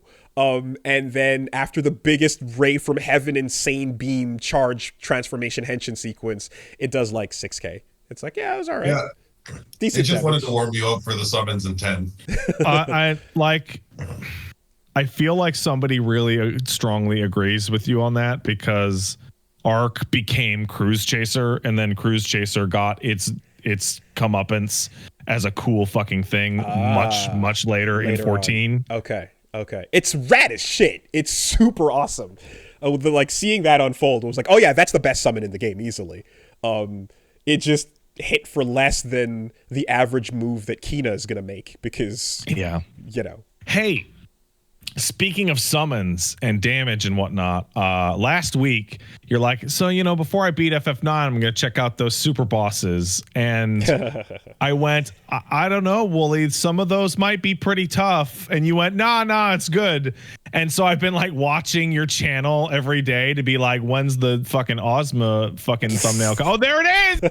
Oh, there it is. Yeah. So Hades was a real fun one. Took a second crack at it, and then the hard carry kid Eiko took it to the victory. It was a really hype finish for that. Ozma, it was just to walk in and just, give it an ocular pat down. You know what I mean? I don't know if anyone, like, spoke to you at length and explained it, but, like, Ozma is objectively unfair. Yep. I believe it was, we broke it down while we're going through, and it was described as, like, the hardest PlayStation 1 boss, or something on the list of, like, literally just going outside of the game, outside of the genre, just one of the most insane, and when you go and you're like, oh, but the life bar is the same as a lot of the other super boss was. Okay, that's comparable. But it's like, yeah, this motherfucker just gets to act faster than you every time and will respond based on what you're doing. And it's literally Guile walking forward and doing flash kicks. You know what I mean? Yeah, there are so you're using the Mowgli mod, which turns the game turn-based, right? I turned it off though. You turned it off? Yeah. Okay, because it's like a long-standing thing that Ozma is like actually uncompletable using that system, because you take a turn and then he takes a turn for free. Yeah. And then there's no way to hide your actions inside their attacks. Yeah. So no, we felt that right quick, and I was like, okay, this would require, well, one, getting your characters way up to over level 60, and then two, just rearranging their entire loadout to go have the anti-Ozma kit, you know? Yeah. So I was like, okay, I get it, you know, done. And so we moved on from there. It's nice to see that. I can only speak to 14, but I believe Ozma has showed up in other incarnations. But every time Ozma is there, like Ozma Okami. is fucked. It's fucking... When Ozma became a raid boss in Weeping City, it was like the one that you would spend 90 minutes on with a 24-man group and just abandon. Okay. Because it would just so an order of magnitude harder than everything in its direct vicinity. It stops being a video game. Yeah. So that, you know, that's there. And then we got the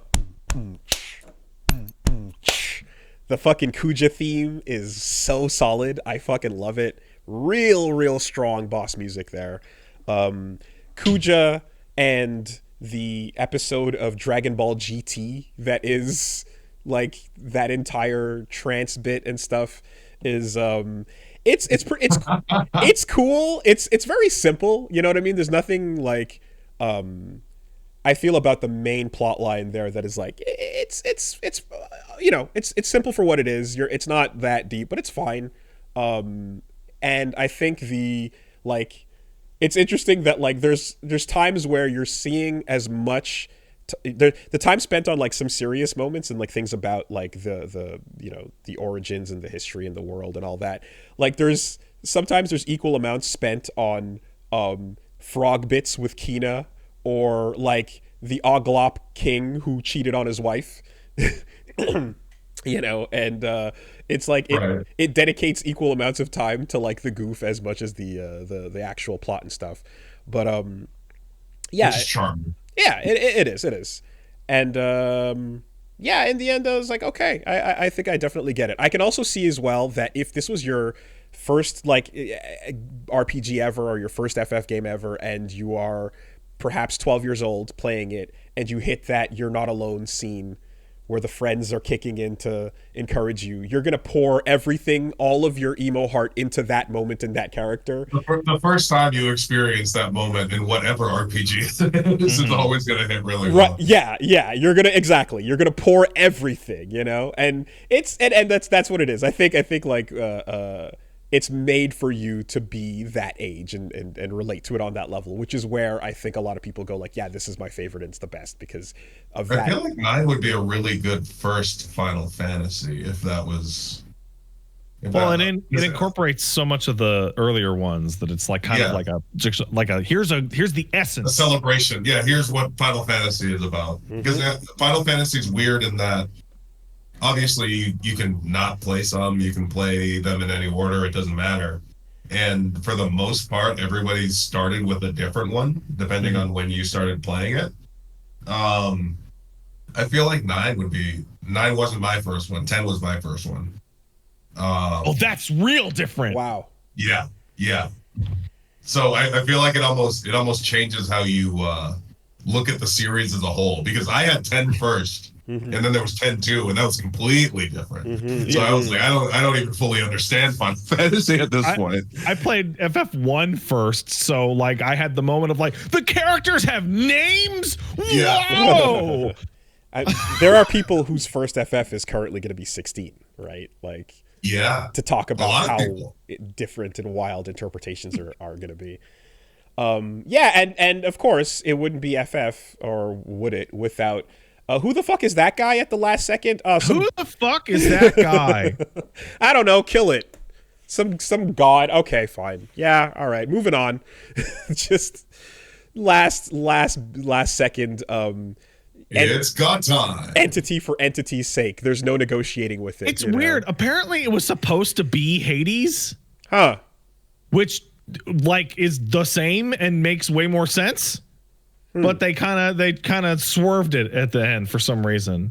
Well, it's also like, because if you're gonna give your villain, like, at the last possible second, a little bit of a, oh, I can relate to him, right? Then you got to have some evil beyond to be like, no, there's no relating to that. That's just unknowable. Leave it alone. Don't question it.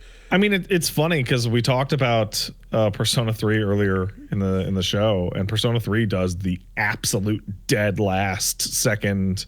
Here's your new guy, and it works. Works really well there. Oh yeah. In a way that's better than 4, because 4 also does that. Yes, yeah, but in 3 it's the best fucking thing, right? In 3 it was watching you the whole time, and it's very evident. Yeah, and then you get to FF10, and you're like, this is not working. This is a very big letdown as the final fight. It's also, well, anyway, with 3 it's also like thematically with the entire system of the game and the arcana and shit, like even the mythos, comes together. Three is my absolute favorite. You know, there's something that happens, like with the games that we're talking about, is where you go like, yeah, I get it. I get what you were going for. I don't think you should have done that though. It's right, the thing where a JRPG is such a long thing, right? There's so much stuff in it, and it's very easy to slip up at the end. You know what I mean? Yeah. Like, it's very easy to kind of lose the plot. To not stick the landing, yeah. To not stick the landing because there's so much, and you're gonna finish it because you've invested so much in it. Yeah. I've talked about this with Baldur's Gate, because the first act is so strong with how you can like find stuff and stumble upon stuff, and it loses that a little bit throughout. Like, it kind of becomes, because of your choices, and it's harder to kind of set you up in a way where you can kind of organically find stuff that has nothing to do with stuff that you hadn't seen before. And I thought to myself, I was like, maybe is it better to try and switch that, where there's less in the beginning and then there's more at the end, right? Or you focus more on the end. And I don't think it is. No. Because if you do, then you don't play till the end. If you don't have that initial like thing that grabs you in the beginning, then you won't make it to the end. But if you do have a really strong beginning and middle, then if the end kind of peters out, you're not as mad about it. I think that doesn't just work for RPGs. I think that works for everything, and it makes me think of Devil May Cry. So you'll play Devil May Cry 5, and you'll beat it, and you'll go, I'm going right back into New Game Plus. I'm going to do the harder difficulty, right? And then I'm going to finish off getting everything in my inventory, right? You ever play like a 360 or PS4 action game, and then like you beat the game and then the game is over, and you're like, you know what, that was a really great game, I would like to replay that, and then you go and start a new game and you didn't keep any of your fucking equipment, and you're like, oh, the first couple of levels of this game suck ass now. Yeah. You're terrible. Yeah. I can't do anything. It's ruined. Yeah. Rebuying I used to all your hate moves that and when they shit. take away your skills. Yeah. Yeah. But yeah, I think just from the way we've been talking today, I'm gonna put a general warning up top on the pod and just be like, hey, we're gonna kind of lightly spoil a couple different things if you Like wanted to. every game we've talked about is like decades old. I think we're like kind of in the clear on that. Yeah, there were one or two that aren't, but I'll just throw something out there for everybody. No, play everything immediately, and then you don't have to worry about spoilers. That's not possible for anyone anymore. It is Everything, play everything all the time, right away. Or close your eyes and close your ears. I can't. The world will spoil you. I can't. Yeah, like I'm not sure if that bit about Kiryu was or wasn't a thing, but I mean, They put out a bucket list trailer on their YouTube channel. did they? last Okay, month. okay, Yeah. fair enough. No, they when Gaiden was coming out, they were like, wow, he smokes a lot Okay, in these trailers, and then every single Like a Dragon trailer has come for 8 has come out and be like, yeah, no, Kiryu's got the lung cancer. gotcha. He's Okay. very tired. I wasn't sure. But on that to say that I think this is the latest I've ever seen a villain in anything have It's the slightest turn. it's like the last like 10 minutes. It's crazy. Like, I know that like I will we've gone hard on like the forgiveness thing coming up too much when it's undeserved, and you know, here you've got someone doing a human extinction attack, trying to kill 2 planets at once, you know, and you're like, yeah, but we can find the good somewhere in there. And it's like, man, like, he already is collapsing and cursing you as he goes out, you didn't win. And just right with the last couple of breaths, it's like, but what if maybe good? You know what? I think that's one of the reasons why Sephiroth lasted for so long. Cause like, you're in the final seconds of the game and he's like, yeah, I did it. I'd do it again. I'd do it again all over. And now we have a fucking remake sequel in which he's like, yeah, I'm doing it again. I can't do wait it to every do time, it no matter what. God. It's just, you know what it is? It's that midriff. They needed to rehabilitate the midriff. The Adonis lines can't be evil. They're too perfect. You can have a little bit of a villain turn if they're really evil, if your main character is also bad. So if your main character's history, right, is about turning from like having done bad things and then become a better person, Yeah. like maybe not genociding an entire planet, Maybe not. but like if the character's like through line is like, I'm gonna rehab these people or show them that like it's never too late to actually do the right thing, kind of thing, then that kind of works. But it's hard when you're just goody two shoes and you Right, at the last second.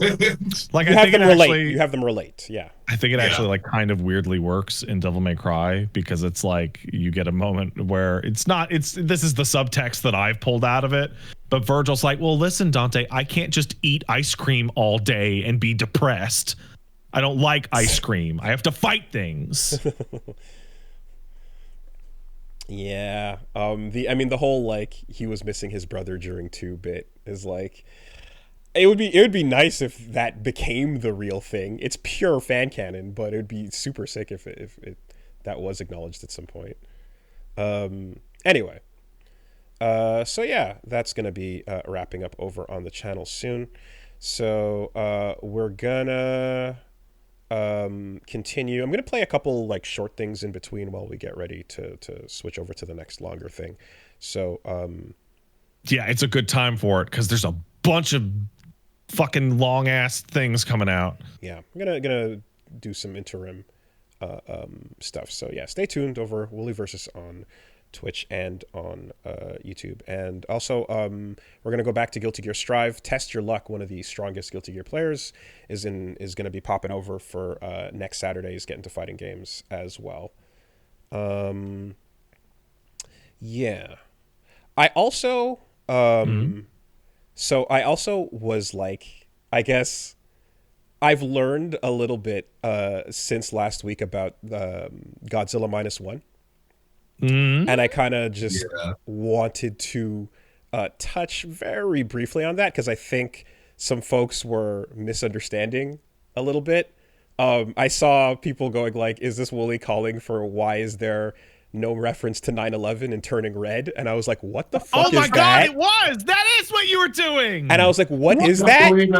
Why didn't they talk about 9/11 in Godzilla -1? And I had to go look it up, and I'm like, wait, what? Oh, Jesus, no, okay, no. And like, so that What did you say?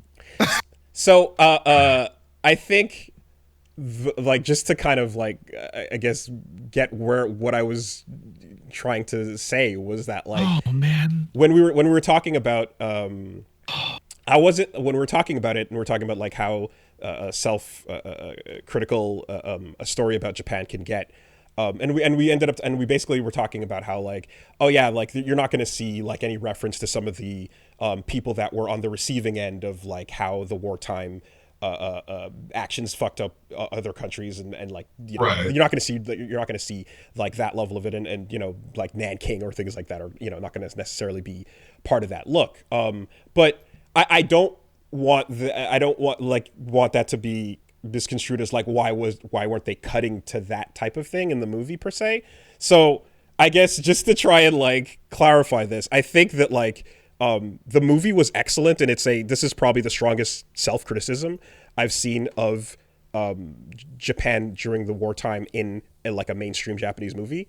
And Really? Okay, so I haven't seen -1 yet. okay. I've heard awesome things about it, and I haven't seen it because I want to see it in theaters while it's still in theaters. It's fucking But- great. It's honestly Yeah. so it's probably the best Godzilla movie I've ever seen. Like It's better than my boy Shin. Shin is awesome because of the unsettling horror of the things that Godzilla does.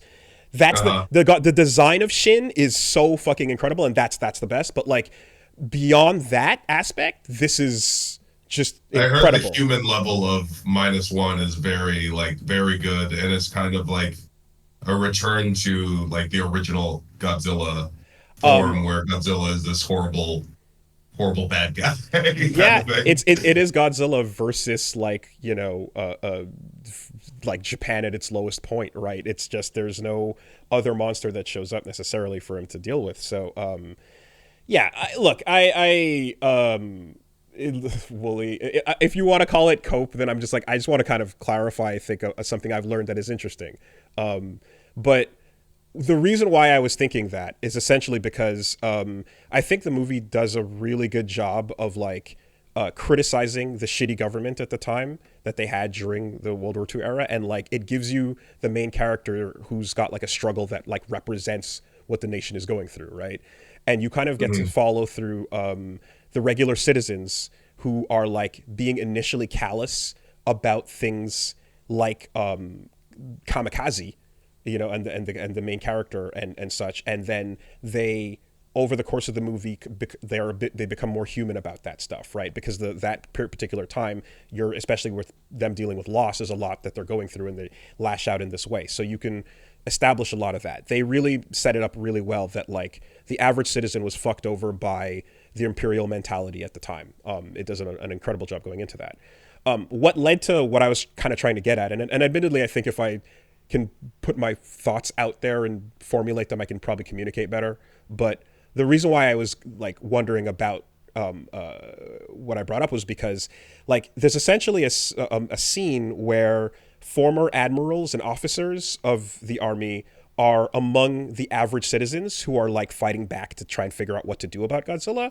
And it made me wonder if like okay, the average person was fucked over in a lot of cases from top to bottom here. But the military brass was responsible for bad things. And the higher up we go on the totem pole, are we supposed to really like have like if they're depicted in an uncritical light, or they're mixed in amongst like the humble heroes that the story is kind of setting up, I'm less sympathetic to that, right? It would be similar. And to be fair to you, it's not the why didn't they mention 9/11 and Turning Red, because Turning Red is a baby movie that just happens to take place around 2001. This is a movie about war and about, you know, you're not dealing with the kids that were responsible for 9/11. Correct. You're dealing with the military men who were responsible for the atrocities that they committed. Correct. So it's and you're not that any kids had anything to do with 9/11 that we know of, but that we know of. But that's kind of the thing, is like you're having some of the citizens who are just like, man, this is all fucked, and then amongst that are some officers and admirals and people that are coming in, and I was like, okay, it would be similar if you have any ex-Nazi officer depicted in a similar light per se. So I was not sure about how they're going to go about that. That's kind of the. I'm going to raise my hand for a second here. Yeah. That comparison doesn't work. Okay. Because depictions of Nazism and whatnot in Germany is prohibited by law under a wide variety of circumstances. Right. Okay. Like they have an entire legal framework of you can't even pussyfoot around this shit at all. Okay.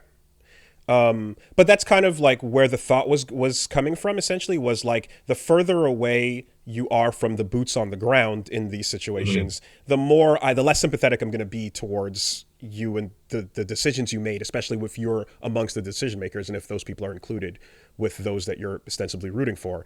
I was like, okay.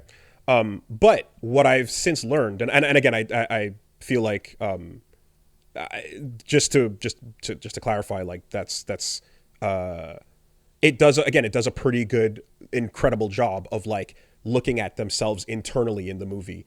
But like with these figures, what I have learned that is interesting is that like the perhaps the reason why they used particularly the admiral or the captain in this movie, and the person he's the main person I'm thinking of, who kind of walks in and then gets the group together to do all this. It's not just necessarily like a random captain that would have been a part of what happened in the same way. It seems as if there's enough referencing a particular fusion of two people in history. And so it seems as if the captain, Yukikaze is his name, is supposed to be referencing one person was Captain Hara, who was the only Japanese Navy captain that survived from the start of World War II to the end, and was staunchly against kamikaze and criticized the government heavily over it. And that role, if that's the person that's being referenced, makes a lot of sense.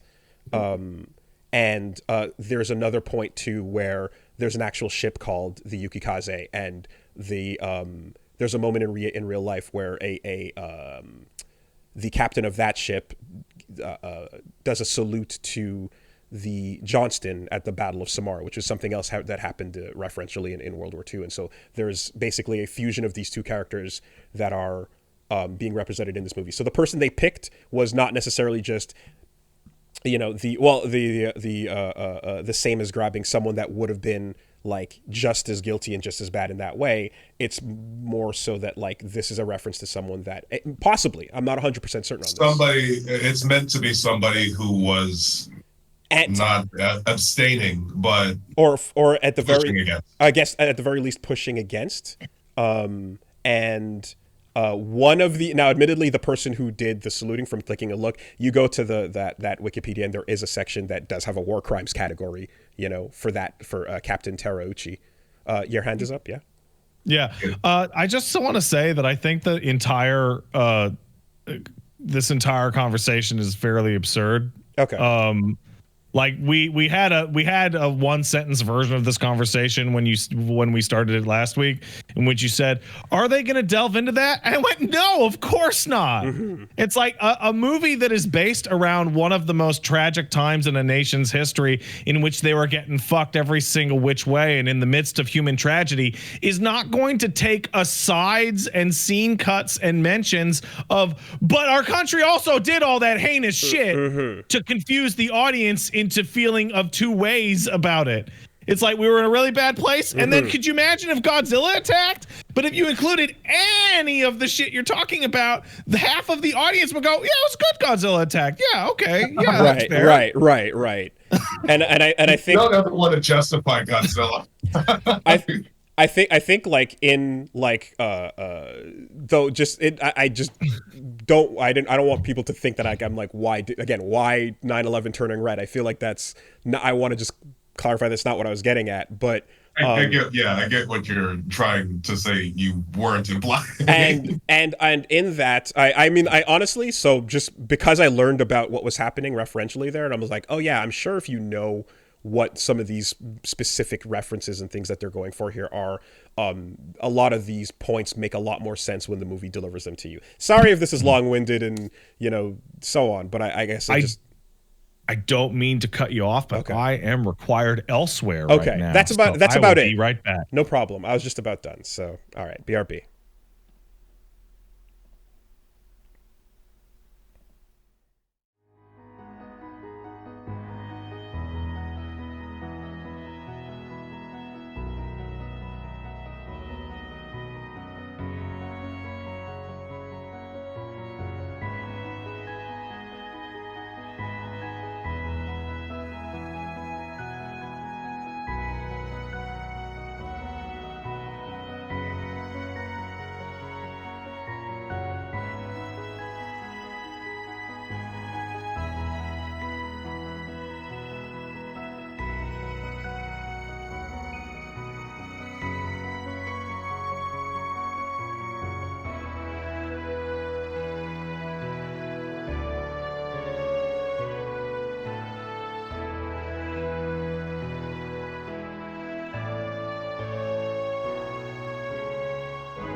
All right, there we go.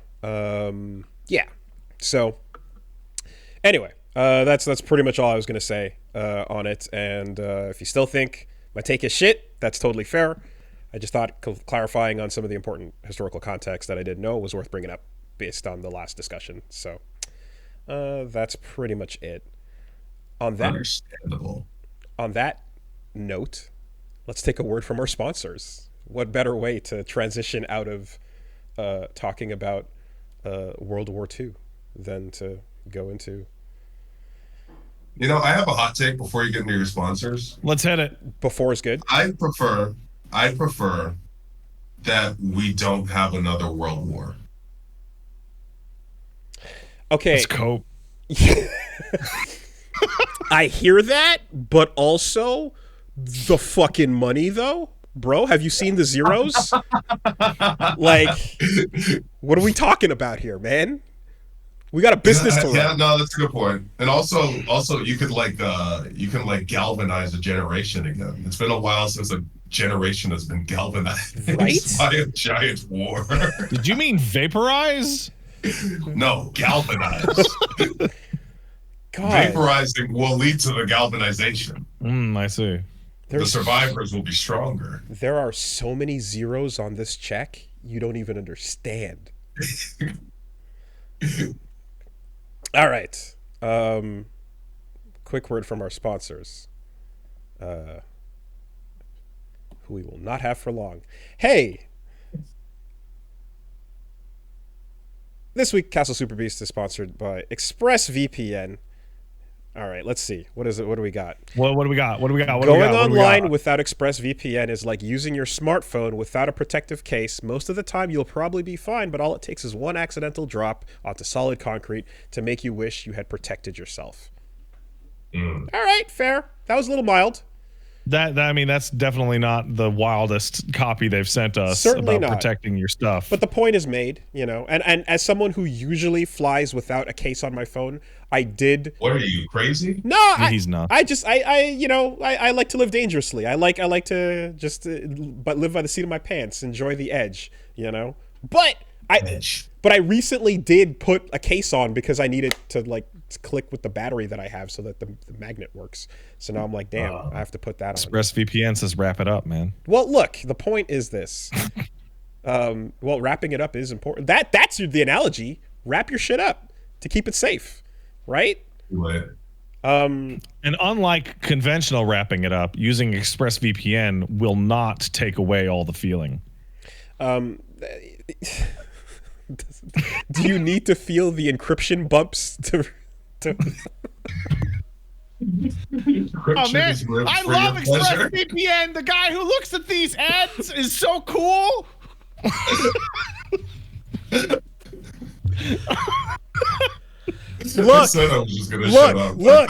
Look. All right. The point is this. It doesn't take a lot of technical knowledge to hack somebody. Just some cheap hardware is needed.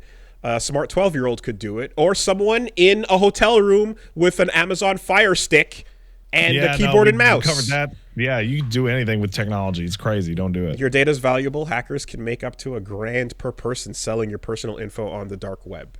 So ExpressVPN is here to help you stop that. You have an encrypted tunnel. You create a secure encrypted tunnel between your device and the internet so hackers can't steal your sensitive data. It would take a hacker with a supercomputer 1 billion years to get past the encryption ExpressVPN uses. And you just have to click a button and then you're good to go. Again, I use it to pretend I'm not in Canada, and that's my preferred use case. Give me access to things that have been banned in this nation. What's banned in Canada? Netflix. A lot. Shit on Netflix, man. Like literally, like shows on fucking streaming platforms that I'm paying for anyway. You would not believe the amount of times you click on something and it goes, "Oh, you're in Canada? Go fuck yourself." YouTube, it's like the same place. YouTube uploads of like TV shows and stuff that is on in America and on normal networks. They just go like, "Yeah, no, fuck you." I can't watch Key and Peele clips on their official YouTube channel. Literally. Right? So, and you can just, it'll work on your phone, laptop, tablet, and more, so you can stay secure on the go. And you can even install it at the on your Wi-Fi so that everyone that connects is protected. So pretty useful. Secure your online data today by visiting expressvpn.com/superbeast. That's expressvpn.com/superbeast. And you can get an extra 3 months free. expressvpn.com/superbeast. Thank you, ExpressVPN. Love you, ExpressVPN. So chill. So cool. And ripped for your pleasure. The encryption. Yeah. Yeah. This week the podcast is sponsored by Factor. Hey, if I mean, people have New Year's resolutions. I think that like you can make them, but ultimately motivation fades away. You kind of have to have discipline beyond that, right? To get anywhere if you're trying to eat better. Because like sometimes you'll be like, I'm fired up to like do really good, and then like 3 days from now that fire is gone, you know. But if you can figure out a regimen that helps to eat better and stick to it, then you kind of can ignore how motivated you're feeling and just go with like what you've pre-set up for yourself. And yeah, that's where something like Factor can help. They've got ready to eat healthy meals that take the stress out of meal planning. So you can skip grocery store steps, you can skip the prep work and the fatigue and time wasted on cooking, because what you're going to get is a chef-crafted, dietitian-approved meal straight to your door. You got over 35 to pick from per week. And if you're going calorie smart, keto, vegan, veggie, all different kinds of categories, they've got you covered. Plus you can get over 55 weekly add-ons as well. So there's lots of nutritious options and stuff you can choose to eat a little bit better. Again, I like to take the options to fuck up and deviate from eating better away from myself in advance, because I don't want how I feel on a particular day to affect how healthy I'm going to eat. And that's helped. It's a struggle, but it's better than what I used to do before. So yeah, consider trying this out if you are in a similar boat. If you head on down to factormeals.com/castle50 and use code castle50, you'll get 50% off. That's code castle50 at factormeals.com/castle50 to get 50% off, 50%. Thank you, Factor.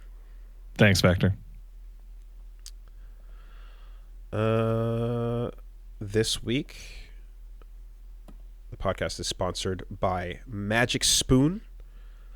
And yeah, I've definitely talked about Magic Spoon before. I really enjoy the ability to eat some cereal, just like you might have eaten when you were a kid. But if you're trying to watch out for the sugar and empty carbs and all the things that, the trappings of what sugar can do to you now when you're older, Magic Spoon is a great alternative because it's got high protein and less sugar. So in particular, yeah, they've got a variety pack with, you got 4 flavors: cocoa, fruity, frosted, and peanut butter.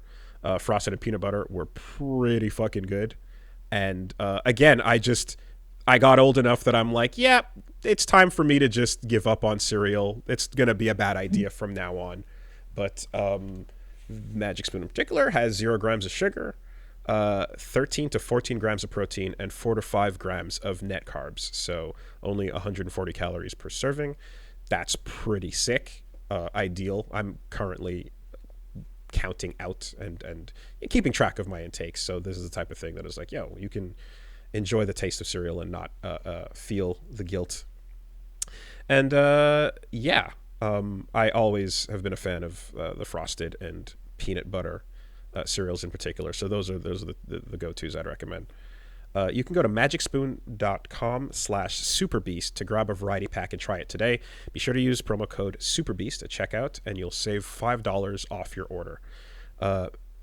Magic Spoon is so confident in their product, it's backed with a 100% happiness guarantee, so if you don't like it for any reason, they'll refund your money, no questions asked. Yeah, so start the new year off right with a bowl of high-protein cereal at magicspoon.com/superbeast and use code SUPERBEAST to save $5 off. Thanks, Magic Spoon. Thank you, Magic Spoon. Guilt-free cereal. Wild.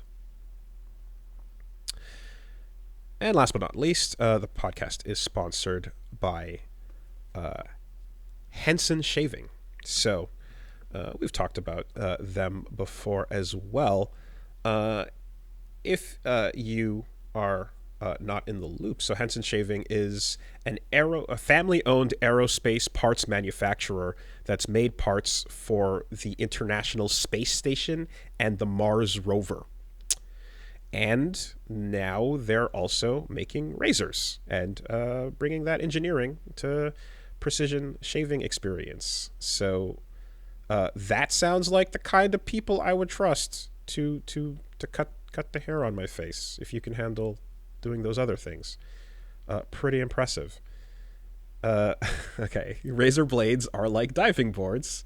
The longer the board, the more wobble, and the more wobble, the more nicks, cuts, and scrapes. A bad shave isn't a blade problem, it's an extension problem, is it? Oh. I didn't know that.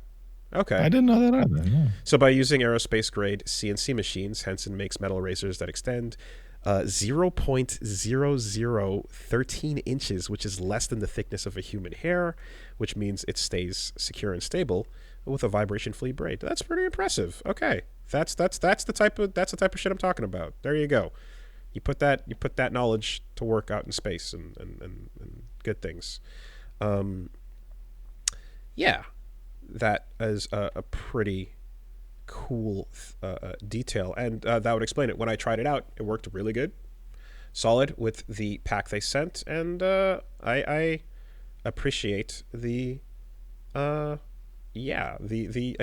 pedigree. I like the idea of shaving my face with space parts. That's not exactly what's happening here, but very cool. It's time to say no to subscriptions and yes to a razor that'll last you a lifetime. Visit hensonshaving.com/superbeast to pick the razor for you and the code SUPERBEAST, and you'll get 2 years worth of blades free with your razor. Just make sure you add them to your cart. That's 100 free blades when you head to hensonshaving.com/superbeast. So that's hensonshaving.com/superbeast, and you use the code SUPERBEAST. Thank you. All right. You know what they say, base, the final frontier. You said something earlier that made me think that I'm losing my mind, and maybe I'm just different from other people, because you mentioned like guilt-free cereal. Like the idea that and I'm like thinking like guilty pleasure, you know how somebody will eat like a candy bar and I'm like, oh, I shouldn't eat that candy bar. Right. Mm-hmm. Like I try to cut down on sweets cause I like them a little bit too much. And my wife got me like a giant cookie, like a fucking small pizza sized cookie. A fuck you cookie. Yeah. Right. And to be like, hey, here, Pat, here's a treat. Right. And then I came over, I came over to the office, and because we were gonna stream Beat Your Wife, and then by the time she got to the office, the cookie was gone. And she's like, "Did you eat that whole fucking thing already?" And I'm like, "Yeah, it was great. I felt no guilt." What you're saying is you have no guilt. I was like, oh, and I was like, oh yeah, and I didn't feel any guilt or embarrassment. I just thought that maybe I want another cookie. Yeah. My guilt has nothing to do with my actual physical health. It has 100% to do with, man, I'm going to look bad in pictures this week. Oh, yeah. Wow. I could care if I had high blood pressure, diabetes, gout, everything. Yeah. As long as I was pretty, I'd be fine and guilt-free. Okay. Yeah, he's right. Right. Ah, shit. I mean, look, it's I suppose, like, that's brave of you to say that. If I had all of those things, I'd be fine. Yeah.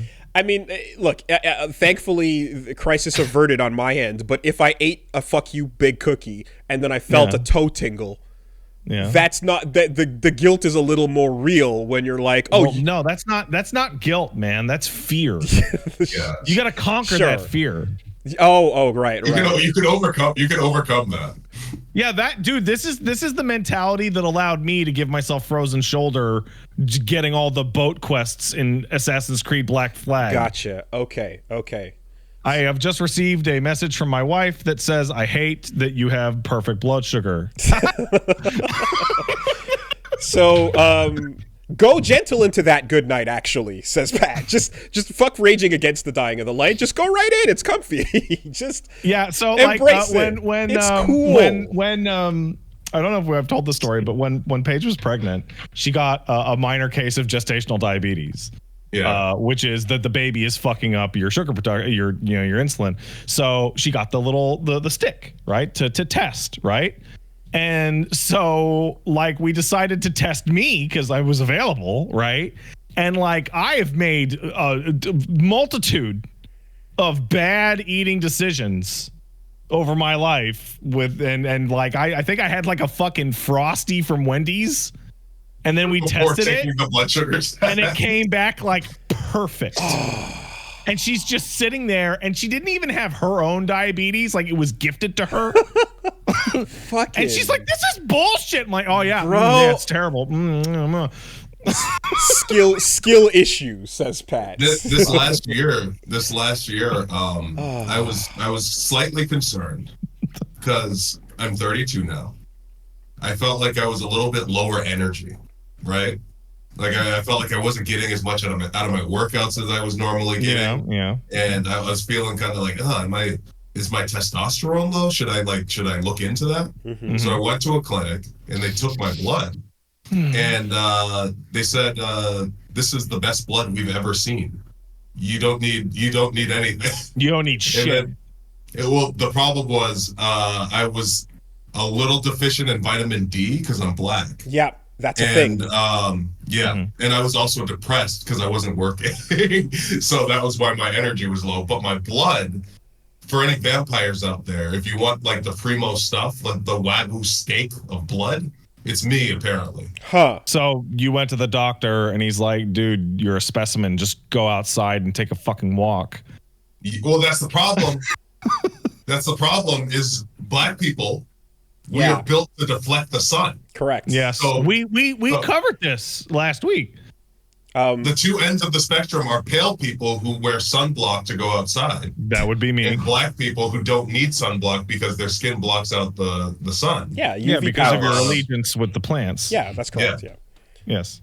And that's, I got told specifically from the doctor too as well. It's like, in addition to that, what you just said, you also live in Quebec, which is high up and super frozen wastes. So you're getting even less of the sun during the winter months as well. Oh, man. And you're also a fucking indoor working at home, barely going outside, like just a million compounding factors. You would do bad out here because like it is cloudy out in BC for like 200 days in a row.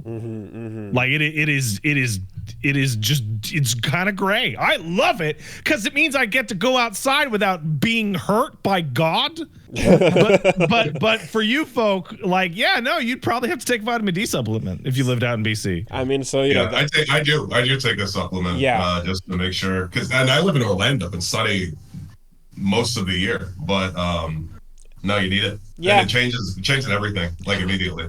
And I'm it's all that nerd shit keeping you inside, man. Yeah. And it's like I want to get used to just like, taking all that from now and just like, again, putting the steps in moment to moment and fucking trying to figure out how to like steer it from here, because like what we do in particular is also really easy to just like, well, I mean, orb up. Like you can just completely not do like the amount of physical movement I have to do between sitting down to record and like going to eat and then just going to bed is very minimal. You never want to become a jacker. What's that? What?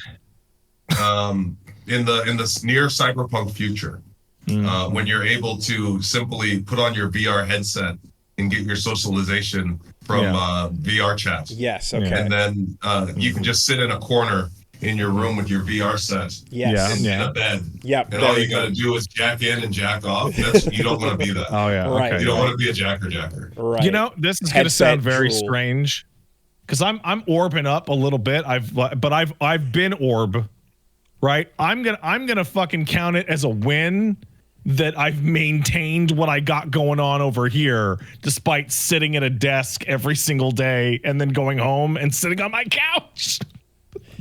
That's dumb. Fair. I still foolishly have dreams of a fitter, healthier me. So I'm gonna fight against nature. Exactly. Well, so you see, most people's New Year's resolution is to like get fit themselves. Yeah. I'm perfect. So if you want me to make you my New Year's resolution, oh my god, I can do that. I can do that for you. Oh, you know what? I've been corrected. Like the wife came in with an assist to be like, no, actually, I do go on long walks since we came out to BC, because the weather's always nice out here. So what I like to do is I like to go to grocery shopping on foot and just load up with just the stupidest amount of groceries I could possibly carry. And then my exercise is just, I got to get this shit back home in one trip. Yeah, I remember when we were doing the super feud back at COD Bravo, and you and Xavier Woods were team Kawaii Muscle, and because that's what y'all do, right? We just walked out and we're like, yeah, we're gonna do it, and you and him pulled your shirts off and fucking just started getting in there, and we're like, how are we supposed to compete with that? That's so unfair, you know. Just perfect body, shirts off, doing the Full Metal Alchemist muscle off, you know. I forgot about that. That was amazing. Insanity. All right. Let's again try to be respectful of time, although I appreciate you joining us and knowing what the deal is. I know the deal. You know, I'm an OG. I've been here since 2000 something 12. But even when they know the deal, it's still like I don't want to be rude. It's insane, you know. It's just exhausting. Yeah. I'm also like fucking, getting sleepier the longer these things go on too. So to make it up to me, Pat, let's play D&D sometime. Works for me. Is that a dice you just flipped? Yeah, there you go. Yeah, nice. It's a big fucking dice, and it's heavy. It's like 5 pounds. Oh, that's sick. Dude. Nice. Okay, let's get into the news. What's going on? People make AI ads get caught, say, no, we didn't. They get caught again. Everyone mad at them. That is like 4 different stories this week. So last time we were talking about it was like Microsoft with the @indies, and then all the stuff that was going on with like DeviantArt being involved as well. It's interesting how like with this case, it's like, okay, so WACOM, right, is the one of the... It's WACOM and Wizards of the Coast. And it's like in both cases, I'm like Wizards of the Coast. DeviantArt and WACOM are also like artist focused businesses, in particular. So like these are the places that you would think, or you would hope would be most interested in, like, motherfucker, you have to sell somebody that has hands the ability to use your WACOM tablet. But what are you saying? People with no hands can't draw, Wooly? I mean, no, I've seen some very talented people that can do shit with their feet and mouth. AI struggles with toes too. We're gonna get that's exactly. So I guess it's pretty much just the exact same thing as the indies at Xbox. They're using same exact fucking thing. Yeah. Honestly, I'm an accelerationist. Let us compete against the machines. Of course. Okay. Let humanity rise above the machines. I don't want any regulation. Let the machines do whatever they want, and then humanity will be stronger when it defeats them. So you know and what? If we don't, then we don't deserve to rule the planet. Like, all joking aside, like that would be absolutely a blast, except for the one problem, because we're talking about like art. And it's like every time you see these AI fucking blue checkmark shill idiots going, this is the future. They always post like the shittiest looking thing you've ever seen. Or like a robot woman going, oh yeah, fucking, and it's just trash. And you're like, oh, these people don't even have the concept of taste. See, the problem though, Brennan, is when the computer hears what you say and goes, all right, bet. And then the Geth just run the Geth thing, or that's what I want. Or I'm a proponent. I'm a proponent of Mutant League for sports. Here we go. I want a league where there is no drug testing. You can have prosthetic robot parts. Yeah. You can be on every kind of steroid, and then just let pure grits and determination and money decide who wins. Listen, Brennan, I would only change one thing about that. I would say there's mandatory drug testing, and you're disqualified if you're not on drugs. Do you not want to win? And then you know what? You know what would be even better in that league? When the one gearless Joe shows up. Yeah. Yeah, absolutely. And one man who represents all of humanity and human pride and fire and spirit steps into the arena and beats the machine, the John Henry that beats the freaking steam machine. That's humanity. Unstoppable. That's what we want. The thing is, like, so you've tapped. Congratulations, you've tapped into the bit, which is the recurring. Is it going to be blood sports, Pat? Yes, it is. But usually the bit is humans against each other. Right, is and having maximum drugs and maximum augs and all that versus the machines versus the big dog and the Boston Dynamics and all that shit is never usually where the augs come into play. No. What we need is a uniting enemy. Then we'll stop fighting. Oh man. Like I'm just thinking that's what the next world war should be. And like the big win is actually going to be like really lame because it's like, you know, normal natural man coming in against the freaks and the robots, and it's like, well, how's he going to compete? Well, he'll manage to make it 15 minutes without his quads exploding off his fucking legs. Yeah, but Adam Smasher has replacement quads. He didn't have a fucking software update screw up his tracking shit right before the match started, and he didn't have to fight any of the robots for lightning charger spots. I mean, dude. Like you, Brennan, like that is, you've described the raddest shit ever with a gearless Joe that rises above and everybody with their augs fully ready to take on the machines and like getting through that process of picking the best of the best and taking out Casherin style, right? The robot destroyers. All for the words nuclear launch detected to occur, at which point, what do you fucking do? Right? Humanity is resilient and it will persist. Sarah Connor is gonna be at that fence no matter what. Like, didn't you fucking see Fist of the North Star, dude? Some people will just be built different and they'll manage. That's true too. Lava Beard might actually Fist of the North Star is a guy, Kenshiro, looking at a nuclear bomb going off, going, I would handle that. Yeah. Okay. I will simply parry it. Okay, so parrying the nuke is possible for approximately 5 people on the planet right now, but those five people will reproduce. Okay, so so 8 billion out, but 5 in for that future. Human evolution has been halted for far too long. All right, we're done. We're not okay. Listen, the Bloodsport thing isn't supposed to descend straight into supervillainy.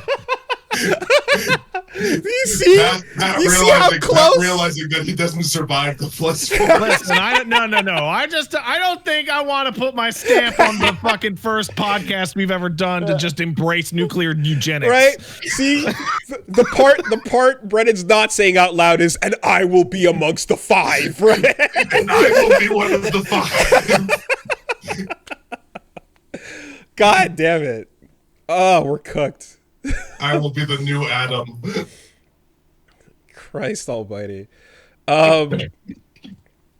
Yeah, so that's going down. Beyond that, very cool and happy to see Bloodborne Kart is fucking finally coming out. Is it? January 31st. Hey! How'd Awesome. they pull it off? I mean, so after Bloodborne 64 or Bloodborne PSX, excuse me, which was just an awesome fucking retro style demake. Bunlith is or Botster on Twitter is just making a Bloodborne kart game that looks retro style and is just taking that concept and building on it and doing amazing things. Fucking Gurman drifting around corners and the wheel, all the weapons, 12 racers, 16 maps, full single player campaign, boss fights, local split screen, battle mode. Like, it's fucking awesome. And the trailer is so good because it's got like the doll just going like, Hunter, this feeling I'm experiencing, is it joy? And then the camera zooms out and the doll is first place on the podium. So good. Now Gurman joins the race. Yeah, Gurman's in his fucking wheelchair, right? absolutely. Right? 1,000,000%. Gascoigne, you're fucking picking up insight as you drive around the track. Like, it's incredible. Botster's just killing it. I talked about this in my streams recently, and it's why people have been recommending me so many of them. And Bloodborne Demake and Bloodborne Kart are perfect examples. Like, we're in this golden era of, like, we had fake Super Nintendo games for so many years. And then it took a little while for indie devs to just like, nah, fake PS1 games. Yeah. Fake N64 games. Well, we've been doing retro games for 8-bit games forever. Exactly. Yeah. It's time to move it up a little bit. Mm-hmm. So we have this theory in my wrestling friends group chat that every year is somebody's peak golden nostalgia year, right? We use it in wrestling a lot because for the longest it was bring back the Attitude Era, right? Mm-hmm. We bring back Stone Cold, The Rock, bring back those days, right? We have since reached an era where the people who stopped watching because it was no longer the Attitude Era are like, bring back John Cena, bring back this. So like, no matter what, somebody is going to be nostalgic. An entire generation, not just somebody, is going to be nostalgic for something, even if it's bad. Right. I think I saw, sorry, after you. Just PS2 was not bad. So like, that is somebody's peak golden era, and they need to be fed.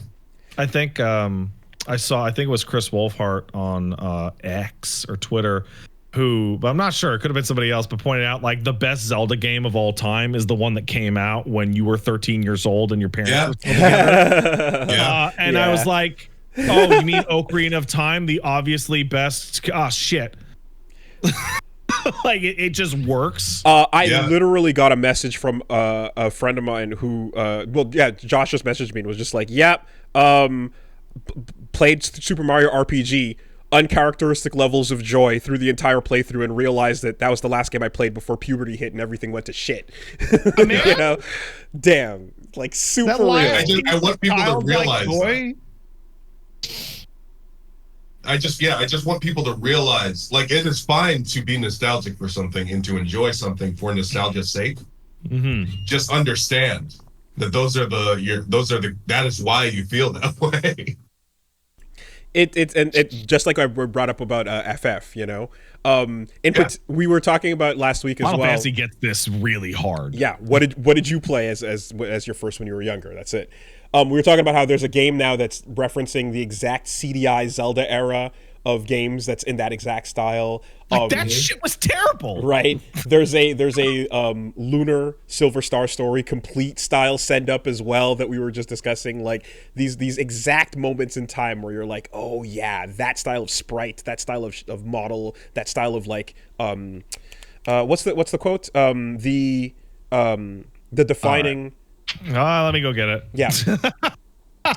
The defining traits of any medium in a generation are the flaws that it has, right? Mm-hmm. Like the tracking on the VHS tape the sounds of the audio cassette skipping, the scratching of the record. Because the good stuff makes it to the next generation of whatever the thing is. It's no longer the defining aspect of it because people take the good stuff from the old stuff. Exactly. And the ideal you're trying to get to is perfect quality with no flaws. So if I show you anime with DivX codex filters popping up, you get transported to an exact time. Yeah.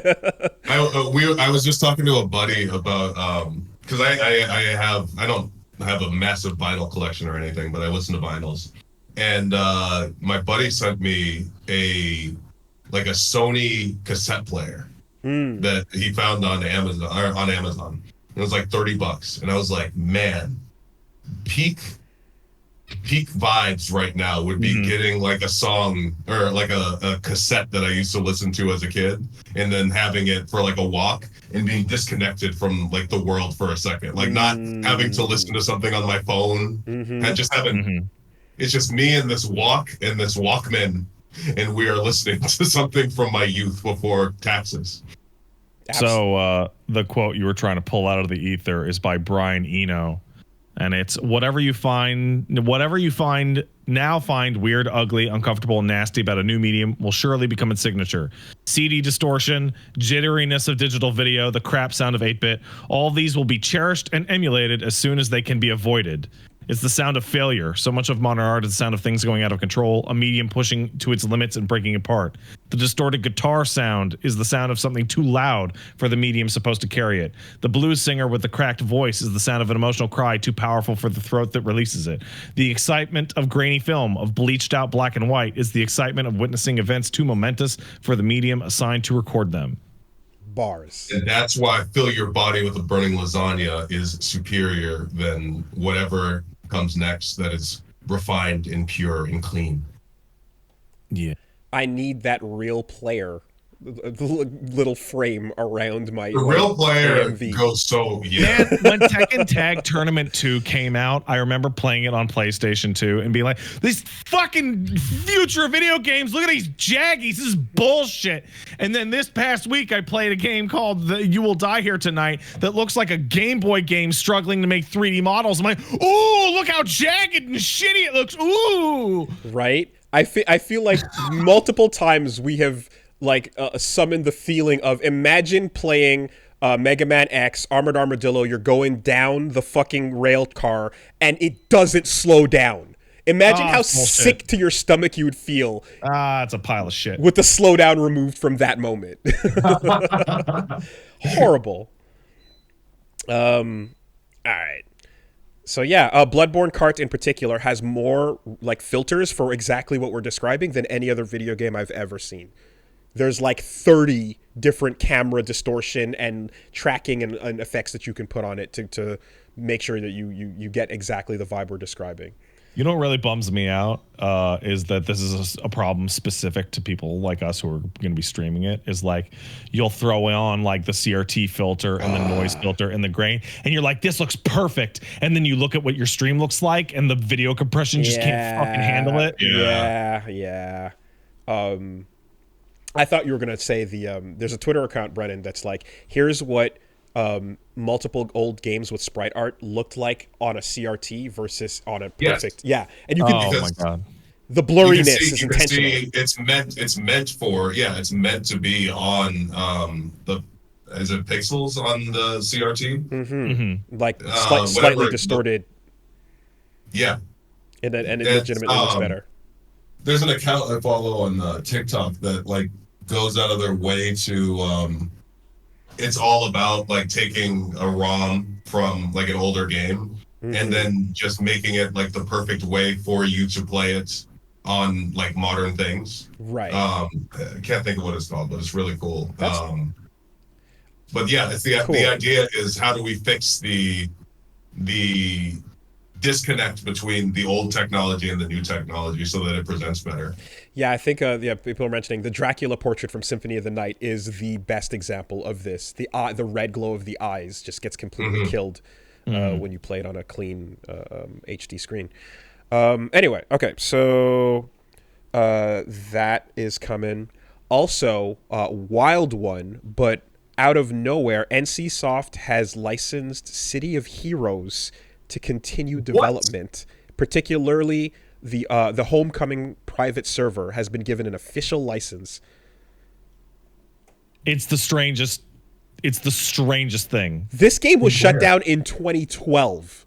Where is this coming from? So there was a private server that kept it going, and basically they're getting officially given recognition to continue working on this. I can't believe this isn't like a shutdown story. It's baffling. Insane. I remember this as the premier Marvel and DC copyright infringement tool. Oh yeah. It was crazy. I remember every single person I knew who played that game was like, yeah, my character got fucking told they had to change because I was infringing on a character, because everyone just jumped in and was like, I'm gonna copy every character ever. It allowed you to make Kamen Rider character. It allowed you to do it. It's just afterwards, then they're like, hey, try not to get sued. And at the time, too, I remember that's also when everyone was like, well, why don't you do this officially, Marvel? Why don't you why isn't this And then they you? did, and it sucked, and no DC one liked did. it. Yeah, DC did. Yeah. A while later, though. But, that's fucking crazy.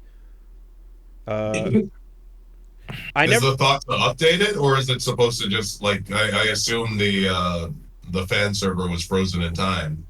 Are they just bringing it and making it legal? Yeah, that's it. So it's basically just preserving accounts and characters, and everything is. I think everything is just frozen in time. Exactly.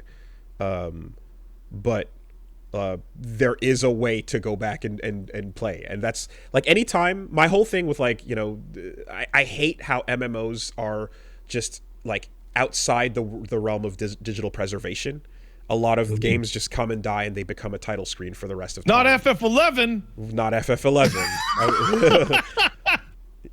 That said, there is something Kino about like a Matrix Online that has like a definitive end that's been documented, like historically, as a part of the Matrix story, Online and like Star Wars Galaxies got like the good end of that stick, where people get to reminisce and go, oh man, you could do this in Matrix Online. Those games were terrible. Yeah. But like they get to be remembered fondly because they're dead and you can't check. And they died like extravagantly. Yeah. Right. So yes, sorry. With this announcement, Homecoming has been granted a license to operate a City of Heroes server and further develop the game, subject to conditions and limitations under a contract. So they can actually develop new shit. That's 2 dubs in a row. 2 dub stories. Wow. The future is bright. I've got a really fucking L story for you next, if you want one. Give me that L. Which way do you want to go? You got that Nexon shit on there? Oh, you don't? Oh, man! You know that baby little indie company Nexon that made Dave the Diver? You know that tiny little company Nexon? Yeah. They got caught this past week by the Korean government manipulating the Gatcha rates in MapleStory to 0. What? Oh. And it turns out they've been doing this for the entire history of their company. Oh my god. The rates of all their gacha shit would go up and down depending on how many days have you played in a row, how many days have you not played, how many friends are on your friends list, how many of your friends on your friends list have certain cosmetic items, and have too many of these items being one, set the rate to 0 forever. Holy and still advertise it as available. So here's where I'm built different. I always assume that every gacha game is like that, and that is how I play.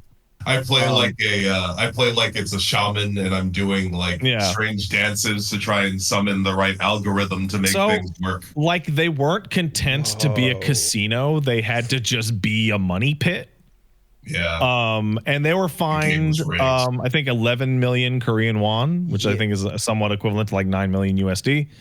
But they made 480 billion in the time on MapleStory. So, oops. Darn. They've been that being said, fined. That being said, like if you play a Nexon game that has gacha mechanics, I would advise you to stop because you're not even gambling anymore. like it is a form of entertainment lower than gambling in terms of value for your money. Starting in September 2010, Nexon began altering the probability of receiving certain popular cubes, making some impossible to obtain at times without informing the players of the changes. Probability of 0, My man. fucking God. Wow. What a betrayal. Yeah, I guess it's like the idea that you're like, you're being lied to, but there's always a little bit of a like, but you never know, right? To some degree there. That's insanity. Chinese games criminal. will have and a lot of them have pity systems. And like, I don't believe MapleStory had any pity system at all, because the pity system ignores the likelihood, right? It goes, listen, if you dump fucking $1,500 in this, you're gonna get it. Like you're gonna get something. Yeah. Something will be. But I always I play Fate Go on and off. Yeah. And on and off in that, like every once in a while I'll check in and then I'll roll. And like if it gives me something, I assume it's to make me stay. Because it knows that I haven't played in a while. Oh, cool. Nexon has patents on altering the dynamic rates. Which is why it was never found out. No fucking shit. They have patents on the following. If a lot of user activity, decrease rates. Increase rates for users with low activity. Change rates based on location. Gacha items exceed the number or set amount. Decrease rates. Change rates based on number of friends on your buddy list. Change rates based on your buddy list stats. Change rates for gacha items above certain rarities, and change rates based on the user's current items. It honestly, like there has to be a point of like legally you just have to show what the percentage is on things. Well, China is the country that forced that fucking shit through of anywhere. Exactly. That we were talking about like that thing like a week or two ago. Like that feels like the only thing you can do, because this type of shit is absolutely gonna continue happening, especially if you can fucking completely hide it. It took 10 plus years for this to be discovered. I wonder how it even got outed. By the way, follow up to last week's story about the Chinese new gaming laws. The official that proposed them has been removed from office by the party because he tanked the stock prices of the companies.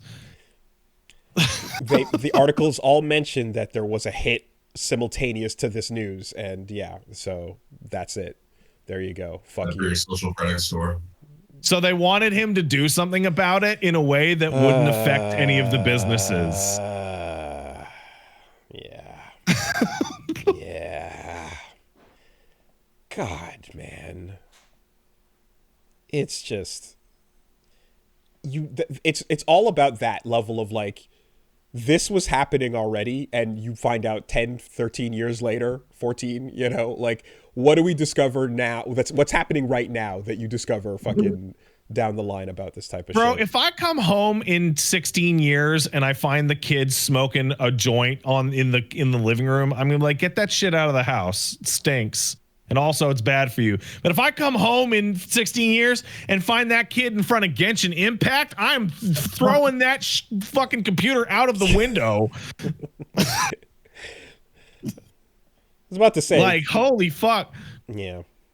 It's just a game, Dad. It's like your job. No, shut up! No! That's when you beat the child. I mean, there really does, like, there's certainly is a direct line from where we are now to swipe credit card, get dopamine hit, no in between. Swipe card, get hit. That's a crazy like cycle where you're actually getting nothing. Yeah. But like, where else do we go? Like, let's just cut out all middlemen, cut out all the media, get right to the fucking point of it. They won. Talking about before games and preservation and such. I talked a couple times about World of Demons, the platinum game that was on the Apple Arcade that's getting delisted in about 2 weeks' time. Oh yeah, cool. They're going to delist it so they can put it on other platforms, right? Nope, it's getting delisted, so you can't play it, and that includes if you have it downloaded offline as well. Wow, Platinum, I'm really excited for your future of live service games. And this is apparently happening across Apple Arcade stuff in general. That is just like, it's so shitty because when they came out with Apple Arcade and they put like Sayonara Wild Hearts and a couple of other like games on it that were like legit on other platforms, and they said, here, you can connect your Xbox 360 controller and like legit connect wirelessly or whatever Xbox controller. You can play a game on your screen and set it up and just, it's normal, it's fine. I'm like, yeah, that's great. It was nice. But of course, the catch is shit like this, where you bought it and now you can't access it. You don't have access to the thing you've purchased. It's gone. Fuck you. Bro, Platinum is talking about pivoting to all live service. Dude, there are 2 games that fucking just are gone now that they put out. and fuck off. For anyone who's curious, the game was legit fun. It was pretty cool. It was kind of similar to what was it called? Was it like not something samurai? But there's a 3DS game that's like it was a pretty cool simplified Platinum combat system and fighting through like a very cool Okami style demon designs and such, because I believe the same artist that designed Okami's demons and stuff worked on that too. Sakura Samurai, thank you. Yes. Fucking that's it. So go play it if you can in the next 2 weeks. Gone. Yeah. What is happening with Baldur's Gate naked clips? Oh, this is great. So people were taking clips of characters in Baldur's Gate on their Xbox being naked or boning because that's content that exists in the game. And for some reason, Xbox's clip machine auto uploads it, which subjects it to review by moderation policies. So people who were uploading, unknowingly uploading clips of them running around with floppy dicks in the game because it's funny. They didn't add the flop. We're getting they patched in the flop. That's crazy. They were getting like banned for years off of Microsoft platforms. Oh, so using in-game capture. Yes, for in-game content that you can buy on the platform. Okay. And then Larian came out and was like, this is stupid. We're talking to Microsoft. And then they got those bans reversed. Okay. And then Microsoft said, listen, a human being checks every single clip. And everyone's like, you are fucking liars. You liar. God. And it turns out that it's probably another story of, hey, no, people get caught using AI and they lie about it and they're wrong. Like YouTube deleted that fucking Smash channel a couple days ago off of nothing. They just deleted the Smash Remix channel for harmful and danger violations, and then all of their appeals got like denied within seconds. And they're like, clearly a robot killed our channel and just won't talk to us. So that shit's gone. Lashing out. So the QA answer to this type of thing usually you'd imagine would be like, if you want to have the game say, hey, you cannot capture footage here, or you can't share it or whatever, then you can do that. You could implement it. Auto upload the default. But it fucking what?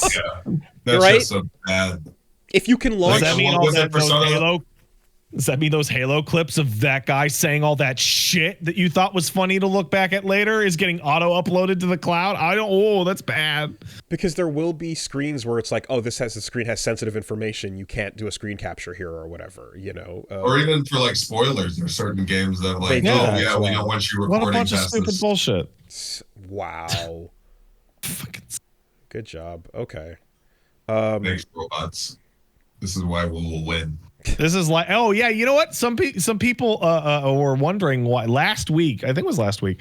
You made very careful to avoid mentioning serving. See you next Tuesday.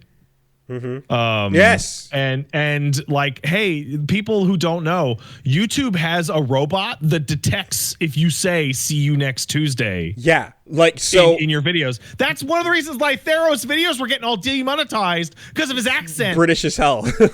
He would say "can't." Sure. Okay. But because of his accent, the robot British would go, people, "Oh yeah." British people be saying the real thing too. Yeah. Like, because people are like, And the Australians. Wooly, you dropped a hard R a couple weeks ago. Why are you afraid to say that? I'm like, we're not in Australia, man. because when the thing hears it, it immediately they aggressively have filters on YouTube for it.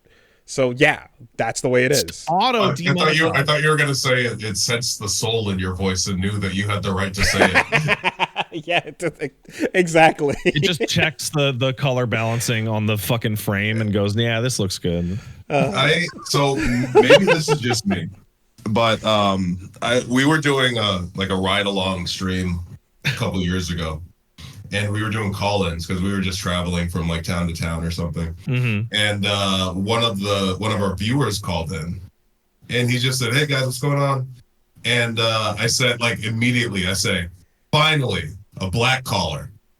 And then Mansoor looks at me and he says, "What do you mean?" He just said, "Hi, what's going on, guys?" And I was like, "No." Hey, caller. Yeah. What's your race? Black. How did you know?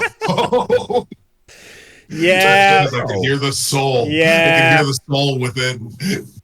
Yeah, I know what you mean. I also right here on this very podcast when we had Xavier Woods on it. That right? Oh man, I want to crawl out of my fucking God, body. I remember that. Where Austin's like, it's like, "Oh, are you of the persuasion?" And I was like, "Oh dear God, oh no, Oh no." and I know that saying as somebody who, like, I don't think I sound particularly black upon first listening. But I am Canadian, bro. Yeah. Like, what do you want from me, man? What else can I do? Shit, dog. Like I'm so far. Yeah, you're being filtered through like 2-3 cultures to get to English. Like, it's a whole thing. It's that's yeah. But yeah, the I guess, well, you can tell me if it's good news or not, but the FanFest recap before what was it called? What's the new Dawn Trail. Oh, it was good news. It was all good news. And you can tell it was good news because despite the fact that I have to get up early with my little baby man, I was up till 1:30 in Discord with my friends using scans of Encyclopedia Eorzea to translate background details on screenshots they released of new areas. Wow. That's my criteria for was the FanFest good is all my freak ass nerd friends staying up late to manually translate nonsense in the background. Also, cat women. So buff cat women. Is there always cat women? No, that's brand new. Is the deal new update, new race, new job, new dungeon? So the update is new storyline content, new continent, female cat people, new job, 2 new jobs. One is Viper, which is a Kirito like double sword person. The other is Pictomancer, which is artist like Realm from 6. And then they added they talked about a lot about other stuff that would mean nothing to you, like there's a new ultimate coming in 7.1. There's a new limited job Beastmaster coming in 7.x. And they also spent a long time on the graphics update. So I think I briefly mentioned it to you, Wooly, that they're doing a graphics update for the whole system. They're doing all new materials. They're touching up all the heads and faces, and particularly the hair. But they did make one very specific mention when they were showing off the new graphics engine, particularly for characters, which I did not think they would ever have the balls to actually refer to, which is that skin textures in FF14 are pretty bad. And in specifics, darker skin colors in that game are terrible. Specifically, the way they interact with lightning. Sorry, not lightning, lighting. In dark scenes, dark characters just disappear. Like your character is bordering on invisible. Soul Calibur 3 creative characters, let's go. And they showed off a wide variety of darker skinned characters in the graphics update thing, and they're like, look, we spent a lot of time on the skin so that people with darker skin tones and characters with darker skin tones will now more accurately reflect the lighting. Therefore, in darker scenes, your character will appear to be a person instead of... Finally, a win for the Gyatus. So it took about 13 years of development, but they finally figured out how to put real black people into the game. Yeah. Wow, Martin Luther King was right. We did overcome. Walked over that bridge for this day, man. In general, like, the graphics update looks very nice. There is going to be a big problem, which is what happens every time an MMO does a graphics update, in which there is going to be a wild variation in here's the gear that was made in 2011, and here's the gear that was made in 2024.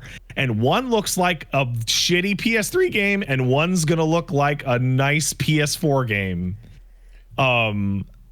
It's going to be very dramatic, and there's going to be moments of that game that are going to be way uglier looking than they are now, just because of the two things next to each other. But overall, they're going to basically do all the new shit, and then every expansion afterwards, they will go back one until the whole thing is cleaned up. Would MLK have played on Balmung? No. Okay. No, MLK would have fucking played on Excalibur. Or Gilgamesh. Probably Gilgamesh. To elaborate. Perfect. I won't elaborate. No. Because he likes a hard struggle, so he'd be raiding all the time, Wooly. Okay. What was the civil rights movement but a raid on racism? The Million Man Raid? The Million Man Raid. I give you permission. Say what you need to say. I'm scrambling here. Say what There's you need not to a whole lot to... I absolve you from all of your... There's not a lot to dig in for here. Listen. Okay, do you guys remember in... It'd be fucking... Oh, God, what was it? Was it Gimlet Dark, which is the fucking race war dungeon? Okay. Do you guys remember the Stone of Agony? Right? No, I don't. In Zelda, you put the rumble pack in, and it rumbles to let you know that a secret is nearby. Right? I have a Stone of Agony title detector. When a podcast title is around the corner, I can when I said it, I can feel. Yeah, it's good. I am undefeated every time I've been on this podcast. The podcast title has come out of my mouth. If you go back into any podcast that I have been on for you guys, I have said the podcast. So title. That's it. I'm like, I can sense it. I'm like, let's just throw out MLK and a server name, and let's see what happens. But I think we're getting there, right? We're close. We're close. Beautiful. Million Man Raid is a baller title. Perfection. Thank you. The layup. Is there anything else? Yeah. That I want to even touch on? Yeah, there is. So the Dawn Trail thing that they showed off a bunch of basically they said it was like a low stakes beach episode. And then they showed off a bunch of zany fucking FF9 looking cyberpunk shit that is like the hints of the actual plot that is stakes rising again. Oh, yeah, no, and there's 2 die channels. If someone in the chat is just losing their fucking mind, yes, you'll be able to have 2 die channels. So the era of, hey, you get a nice armor and you want to dye the cape, no, too bad, you can only dye the metal, will be finally fucking gone. I, for one, think the female Hrothgar look pretty cool. Hrothgar. Yeah, they look great. There was a worry that they were going to be like, ladies with cat ears, except that's already in the game. So is there like some dissonance where look, because when I was at Distant Worlds and I saw like some of the stuff playing out for like the latest expansions and stuff, there's some very beautiful cutscenes and things happening, and I'm like, is there a feeling as you go through the same game that the quality of cutscene and stuff just is so much better currently than it was at the beginning, where in one playthrough you're gonna feel the age violently? Dude, absolutely. Like there is a really specific moment in like the Shadowbringers patch cycle where everyone just starts to animate in a very different way, and like characters start to like touch each other. Okay. And you'll get to like a certain very specific moment where you'll see a brand new bespoke animation that's never existed in the game before. And you're like, oh, someone was showing off for this one thing. And then they're integrating it. Okay. Yeah, it's 5.3 where that starts. And there's also moments in which you get to see like, oh, look at this. There's a really specific NPC in the Endwalker patch series, where you're looking at some of the fanciest cutscenes they've ever put to, and then they cut to the ugliest character model in the entire game that looks like a PS1 fucking mod. It's unbelievable.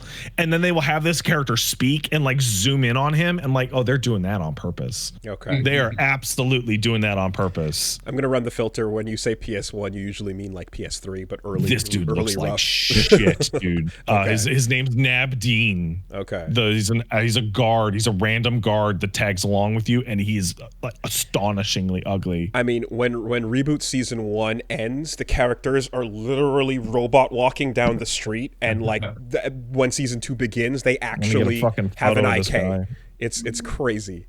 Let me get I have the screenshot for you. Okay. This fucking guy. What's his name again? Nabdeen. He's oh man, like look at this shit. That doesn't even look like FF14, man. that is. Ooh. Ooh, that face though. Okay. He's got a given. Is he serving? No. Yeah. He's not. And it's wild. Yeah. Okay. So this character is going to be improved by the graphical rework because he uses a player model. Okay. Because so in the future, people will have forgotten what this dude used to look like. Because the thumbnail for the trailer for Dawn Trail is a very pretty model of a pretty man, and I'm assuming that's an in-game cutscene. And which trailer are you talking about? I guess it's here. Let me send the link to it. It's just a guy looking at you, and here. You talking about Meteor? Looks like Orlando Bloom with darker hair. This one. That's not in game, you insane. Yeah, of course. That's what I'm. No, I know. Yes, not. Of course, but I'm saying for the FMVs as well. Like if you're like usually when there's a game where you jump from there's a massive quality jump between sequels or something like that. I don't know if there's any other game besides something like a long running MMO where you can feel it in the course of one playthrough. Oh, I mean you can see. Oh, I know what you mean. You can see the CG cutscenes increase in quality over time as well. The thing about the graphics update they're doing is like they showed it off and a lot of people are like, I can't tell the difference, and it's because they want your character to look like the same fucking character, and they're not upgrading it from PS2 to fucking PS5. They're cleaning it so that it doesn't look like a grungy PS3 game. And all the in-game stuff going backwards, if you are going through it, will then look better, right? So yeah, so basically what'll happen is that player character models are going to look way better because they all use the same basic stuff that's getting upgraded, and then as you play through the expansions, it's going to look nicer and nicer and nicer, and then you're going to get to fucking Dawn Trail and it's going to look much nicer. Okay, and then last little thing here, which is not even I don't. What do you got? I don't know if I believe this, but I mean, whatever. It's just it's an announcement, but it's, believe it. Yeah, Mad Catz has announced that Yatagarasu, Enter the Eastward, is going to be happening. There's a fighting game called That's Yatagarasu. no, this is a fake story. This is fake And news. and Yatagarasu has been announced throughout our lives like 5 times under different publishers and different contexts. And sometimes it's playable and sometimes it's not, but it's a really cool send up to Third Strike, but there's always trouble with the license and the legal and whatever's going on with it. Troubles. Always. And it's just like, damn, I just want to play a game where it's like the people that made this, like, they like Third Strike and they made it feel pretty fun. And also, hey, you can listen to Ultra David as an announcer, or here's a Kokujin, and it's just the fun stuff, you know? But it's just been plagued with these problems. So they're announcing a playable demo for this one, and I hope it's real. But until it actually is out and in your hands, like in your hands, I never trust a Yatagarasu announcement or Kickstarter. I don't know. It feels like the kind of thing where you're playing it and you're like, this is not real. This is a trick. It was on Kickstarter. It was on 3DS at one point. It was like there's just all different things that like that 3DS thing was so wild. Like, yeah, I want to play a fucking fighting game like Third Strike on my 3DS on the bus. And I think it's because like a specific developer like got like licensed it for that only platform. Like it's weird. It's weird and confusing. Something might have come out eventually, but I just like, I'm like, okay, this is one where like, let's wait for it to be in your hands. I don't know, man. But the game itself was always fun though. I just, all right. Let's take some letters. Hey, if you want to send in a letter, send the letter in and keep it brief so that we're more likely to answer it and that it'd be good. To castlesuperbeastmail@gmail.com. That's castlesuperbeastmail@gmail.com. Right. Dear Craven, some Morbin time. Yeah, man. Morbid up. You got it in there. Okay, he worked it. With the release of both Skull and Bones and Suicide Squad Kill the Justice League approaching, maybe, what do you think will have the longer shelf life or go the way of Anthem before the last servers are shut down? When's Suicide Squad coming out? I'm not sure, but I think Skull and Bones dies first, if only because there will probably be a government on their asses. Oh, it just got announced. I think Kill the Justice League, February 2nd. I think Singapore will be upset enough that Skull and Bones will shut down first. Bro, is this coming out on Persona 3 Day?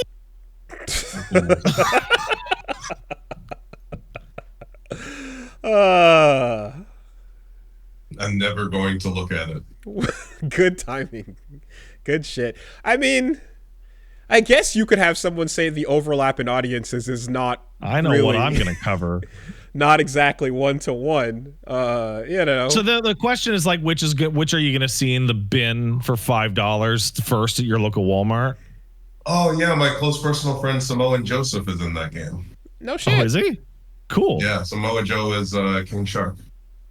Ah. His voice or just the body? He's the voice. He's the body of Sweet Tooth. That's right. That's what I'm thinking of.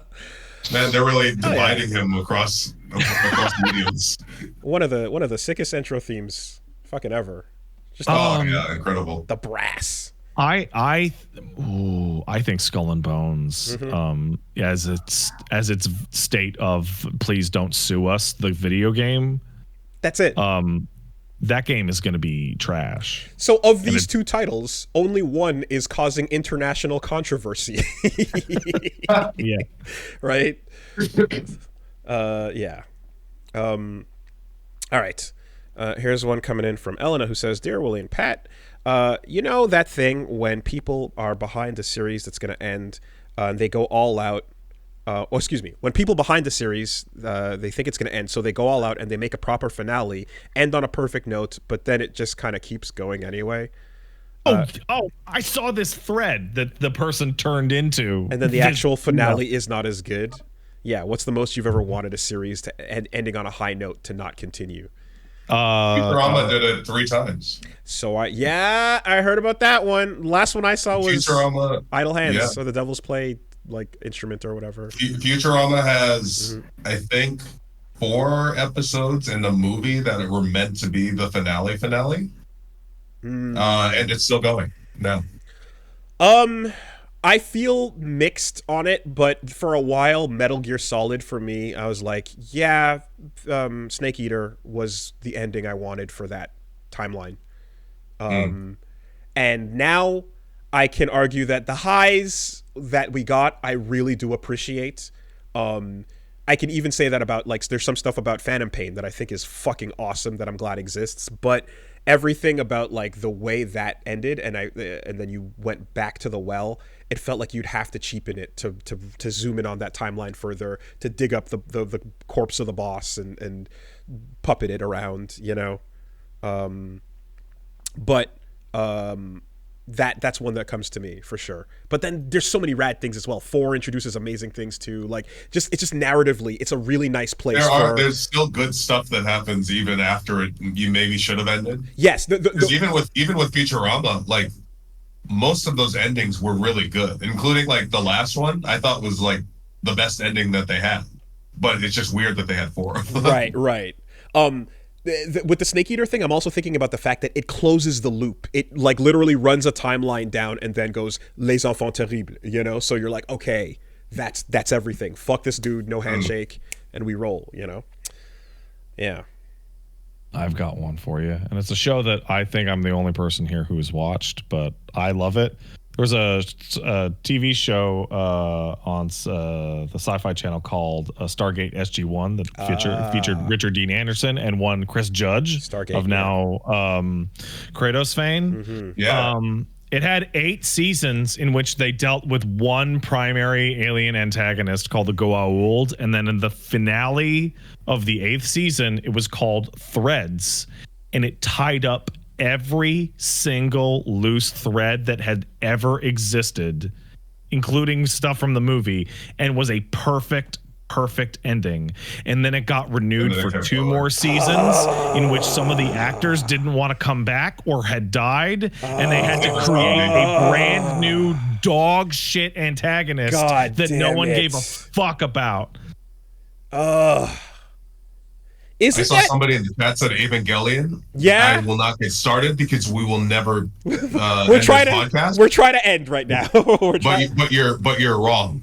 You know that you're wrong. Well, no, we'd end the podcast because, like, all 3 of us are in agreement of, like, that is a dog shit take. Evangelion fucking gets better every time, and it ends perfectly.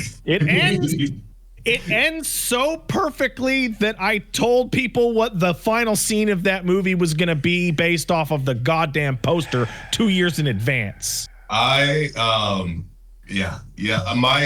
one of my greatest regrets in life right now is that I will not be able to experience the ending of Evangelion again, like, for the first time.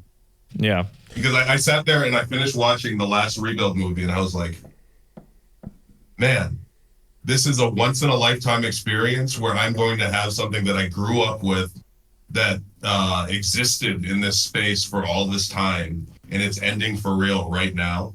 And I'm never going to have anything like this in my life again. I think Evangelion gets to have a special spot in that there was a period of my life, and I said, I can't believe it's over. And then there was a period much later in my life in which I said, I can't believe it's over. And I was right both times. Yes.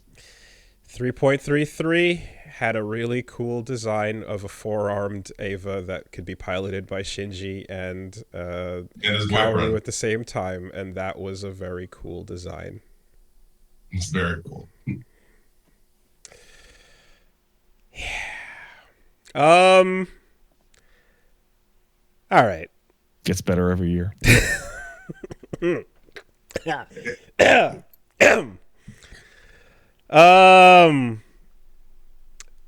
we go. I'm just gonna start banning people from this fucking chat. Yeah. Okay. All right. Well, you know. I'm getting hot. Not gonna tolerate this shit. Yeah. To say I've never experienced something that retroactively made. So I was on board. I'm on the same board with you, where I was like, at some point I was like, oh, these rebuilds kind of suck. But the last one fixed it. That's not like, and I think that was always the plan. So it's like a 5-dimensional chess move where I was completely played. Nah, man. Nah. I'm okay. We can't. It's 420. We can't do this. But I'll just say, I disagree. I think it's nice that Gendo gets his closure. Man, fuck Gendo. Who gives a shit about him? There you go. Everyone gets their closure. Everyone gets their closure. Sure. All right, look. we can't do it. We'll be here forever. We can't do it. We can't do it. We can't do it. All right, listen. I've got a stream today. All right. Hey, so Patke and Bullwinkle. Rocky in Bullwinkles has an art style that looks choppy and unpolished and extremely limited in animation, even for its time, but it's regarded as one of the better shows of its era due to its writing, and it was called a radio play that just happens to be have pictures. What's an example of a media that's good, but it barely takes advantage of its medium, or the strengths of the medium it's in? Fucking 13 Sentinels could have been a goddamn anime or a book. They're like the part where it's a video game is completely superfluous. Every time Nier drops to a text chapter, right? Oh my god! Right, and I mean, I brought it up earlier, but Lost Odyssey's best bits are when you just sit and read. They're just 1,000 Years of Dreams. Anytime you're like, I'm playing a video game, next page. 13 Sentinels would have come out as the greatest box set of all time because it would be 26 episodes and it would be fucking the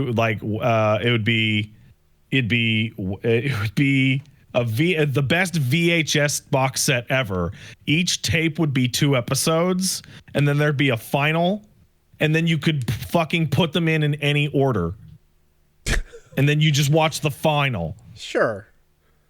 And then each of those Blu-rays would be sold for $80 each.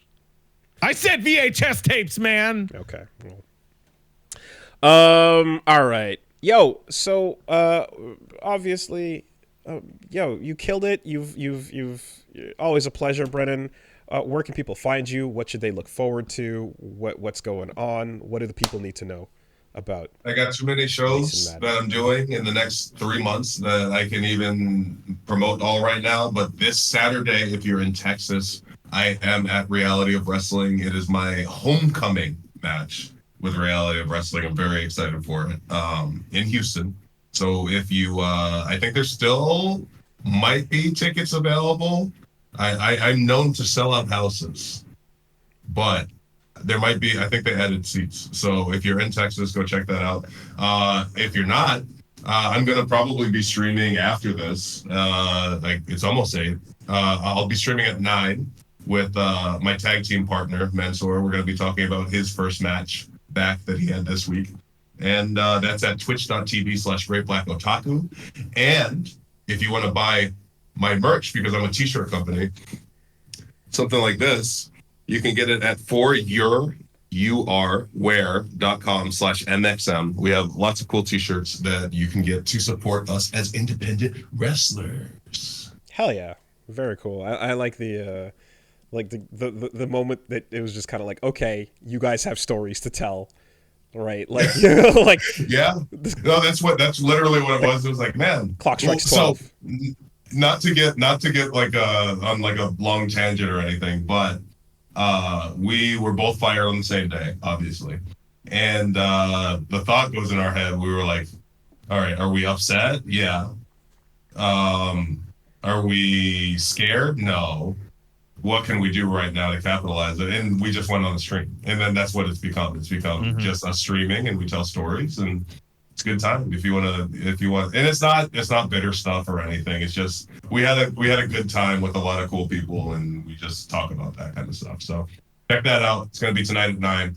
Twitch.tv/greatblackotaku. There you go. Yeah, we've brought up a couple of your bits once or twice on the docket in the last couple weeks or so. I'm trying to remember what they were.